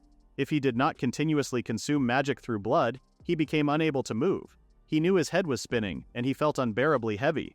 It must be nice being like everyone else. So free. This existence would be easier if you just died. Immortality became an even more painful shackle. Suddenly other bats shouted that there was a problem. They spotted Finn injured, their brother. They flew over, asking if he was alright and if anyone could spare some blood. One bat came to Finn and opened his mouth to share with him. It was disgusting, but Finn needed it. The other bats found his reaction rather insulting. Out of all the blood they spared for him was horse blood. Finn apologized. He did not mean to insult them, but then they realized something. He was not just a regular vampire bat. Finn said he was, but they said he was a vampire spirit who relied on magic for energy. That explained why animal and monster blood did not agree with him. Even among animals, he was quite unique. They asked him about another type of blood, and Finn doubted it would make a difference whose blood he drank. Then suddenly, Finn's body began to spin as magic soaked into his entire body. The others were pleased that this type of blood worked, and Finn asked what kind of blood it was. The bat told him it was human blood. The blood of humans, which possessed great magic, was the most delicious and compatible with his body. After considering how to obtain as much magic as possible, he decided to try blending into human society. By this time he could mimic human form, so he increased his opportunities to interact with them. However, one troublesome thing occurred. When Finn bit a human, the man shrieked and drew his sword. But then the man realized he could not use his skills anymore. It turned out that when Finn drank blood, skill nullification would trigger against his will. Finn wondered what had happened, since he had not even used a skill. Others rushed over to the man, who complained that a bat had bitten him and now he could not use his skills. They urged him to report it to the guild. The duration of the nullification was unpredictable, and the method of removal unknown. Finn wondered what skill nullification was and realized he should investigate his own traits. Since he could mimic a human now, he might as well test it out. He moved from place to place, drinking the blood of humans at random. A shopkeeper he befriended showed that the skill nullification duration was 10 minutes. Then an acquaintance at the tavern had a nullification duration of 2 days. Finally, there was a girl he called out to. The lifting of the nullification varied by individual, but for most it cleared up anywhere from a few minutes to a maximum of 3 days. That said, biting people blindly was a hassle. He knew it would be much easier if he had one human he could consistently drink from. The girl asked him if he was about to take a carriage to and if he was a traveler. She suggested they sit near each other since they were going the same way. Finn immediately thought the girl looked delicious.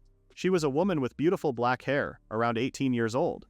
She asked Finn if he was traveling alone and he said sort of, so she asked if his family or friends were worried about him or if he at least missed them.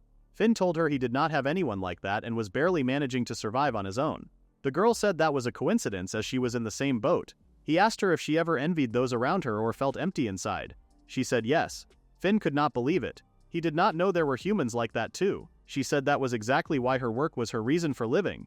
The girl was a fortune teller. Even without family or friends, skills existed in all living things. By mastering her work, she could create her own worth.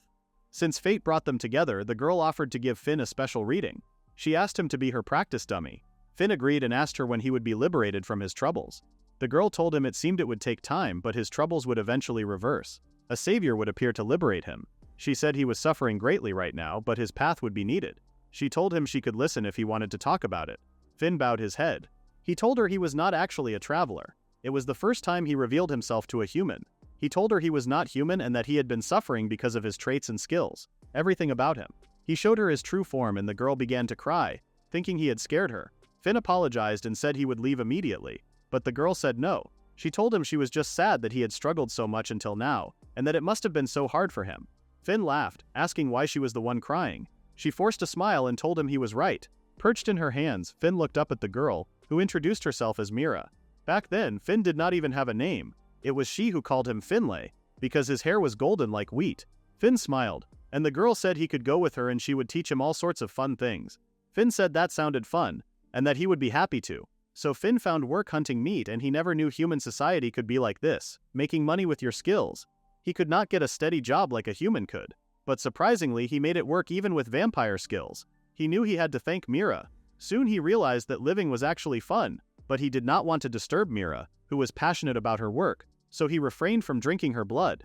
One day, Mira had exciting news to share. She had received a request from the king of a neighboring country. Finlay told her that was amazing. It was scheduled for the end of the month, and the king wanted her to divine for him. If this job went well, their life might get a little easier. Finlay smiled and told Mira he could not let her outdo him.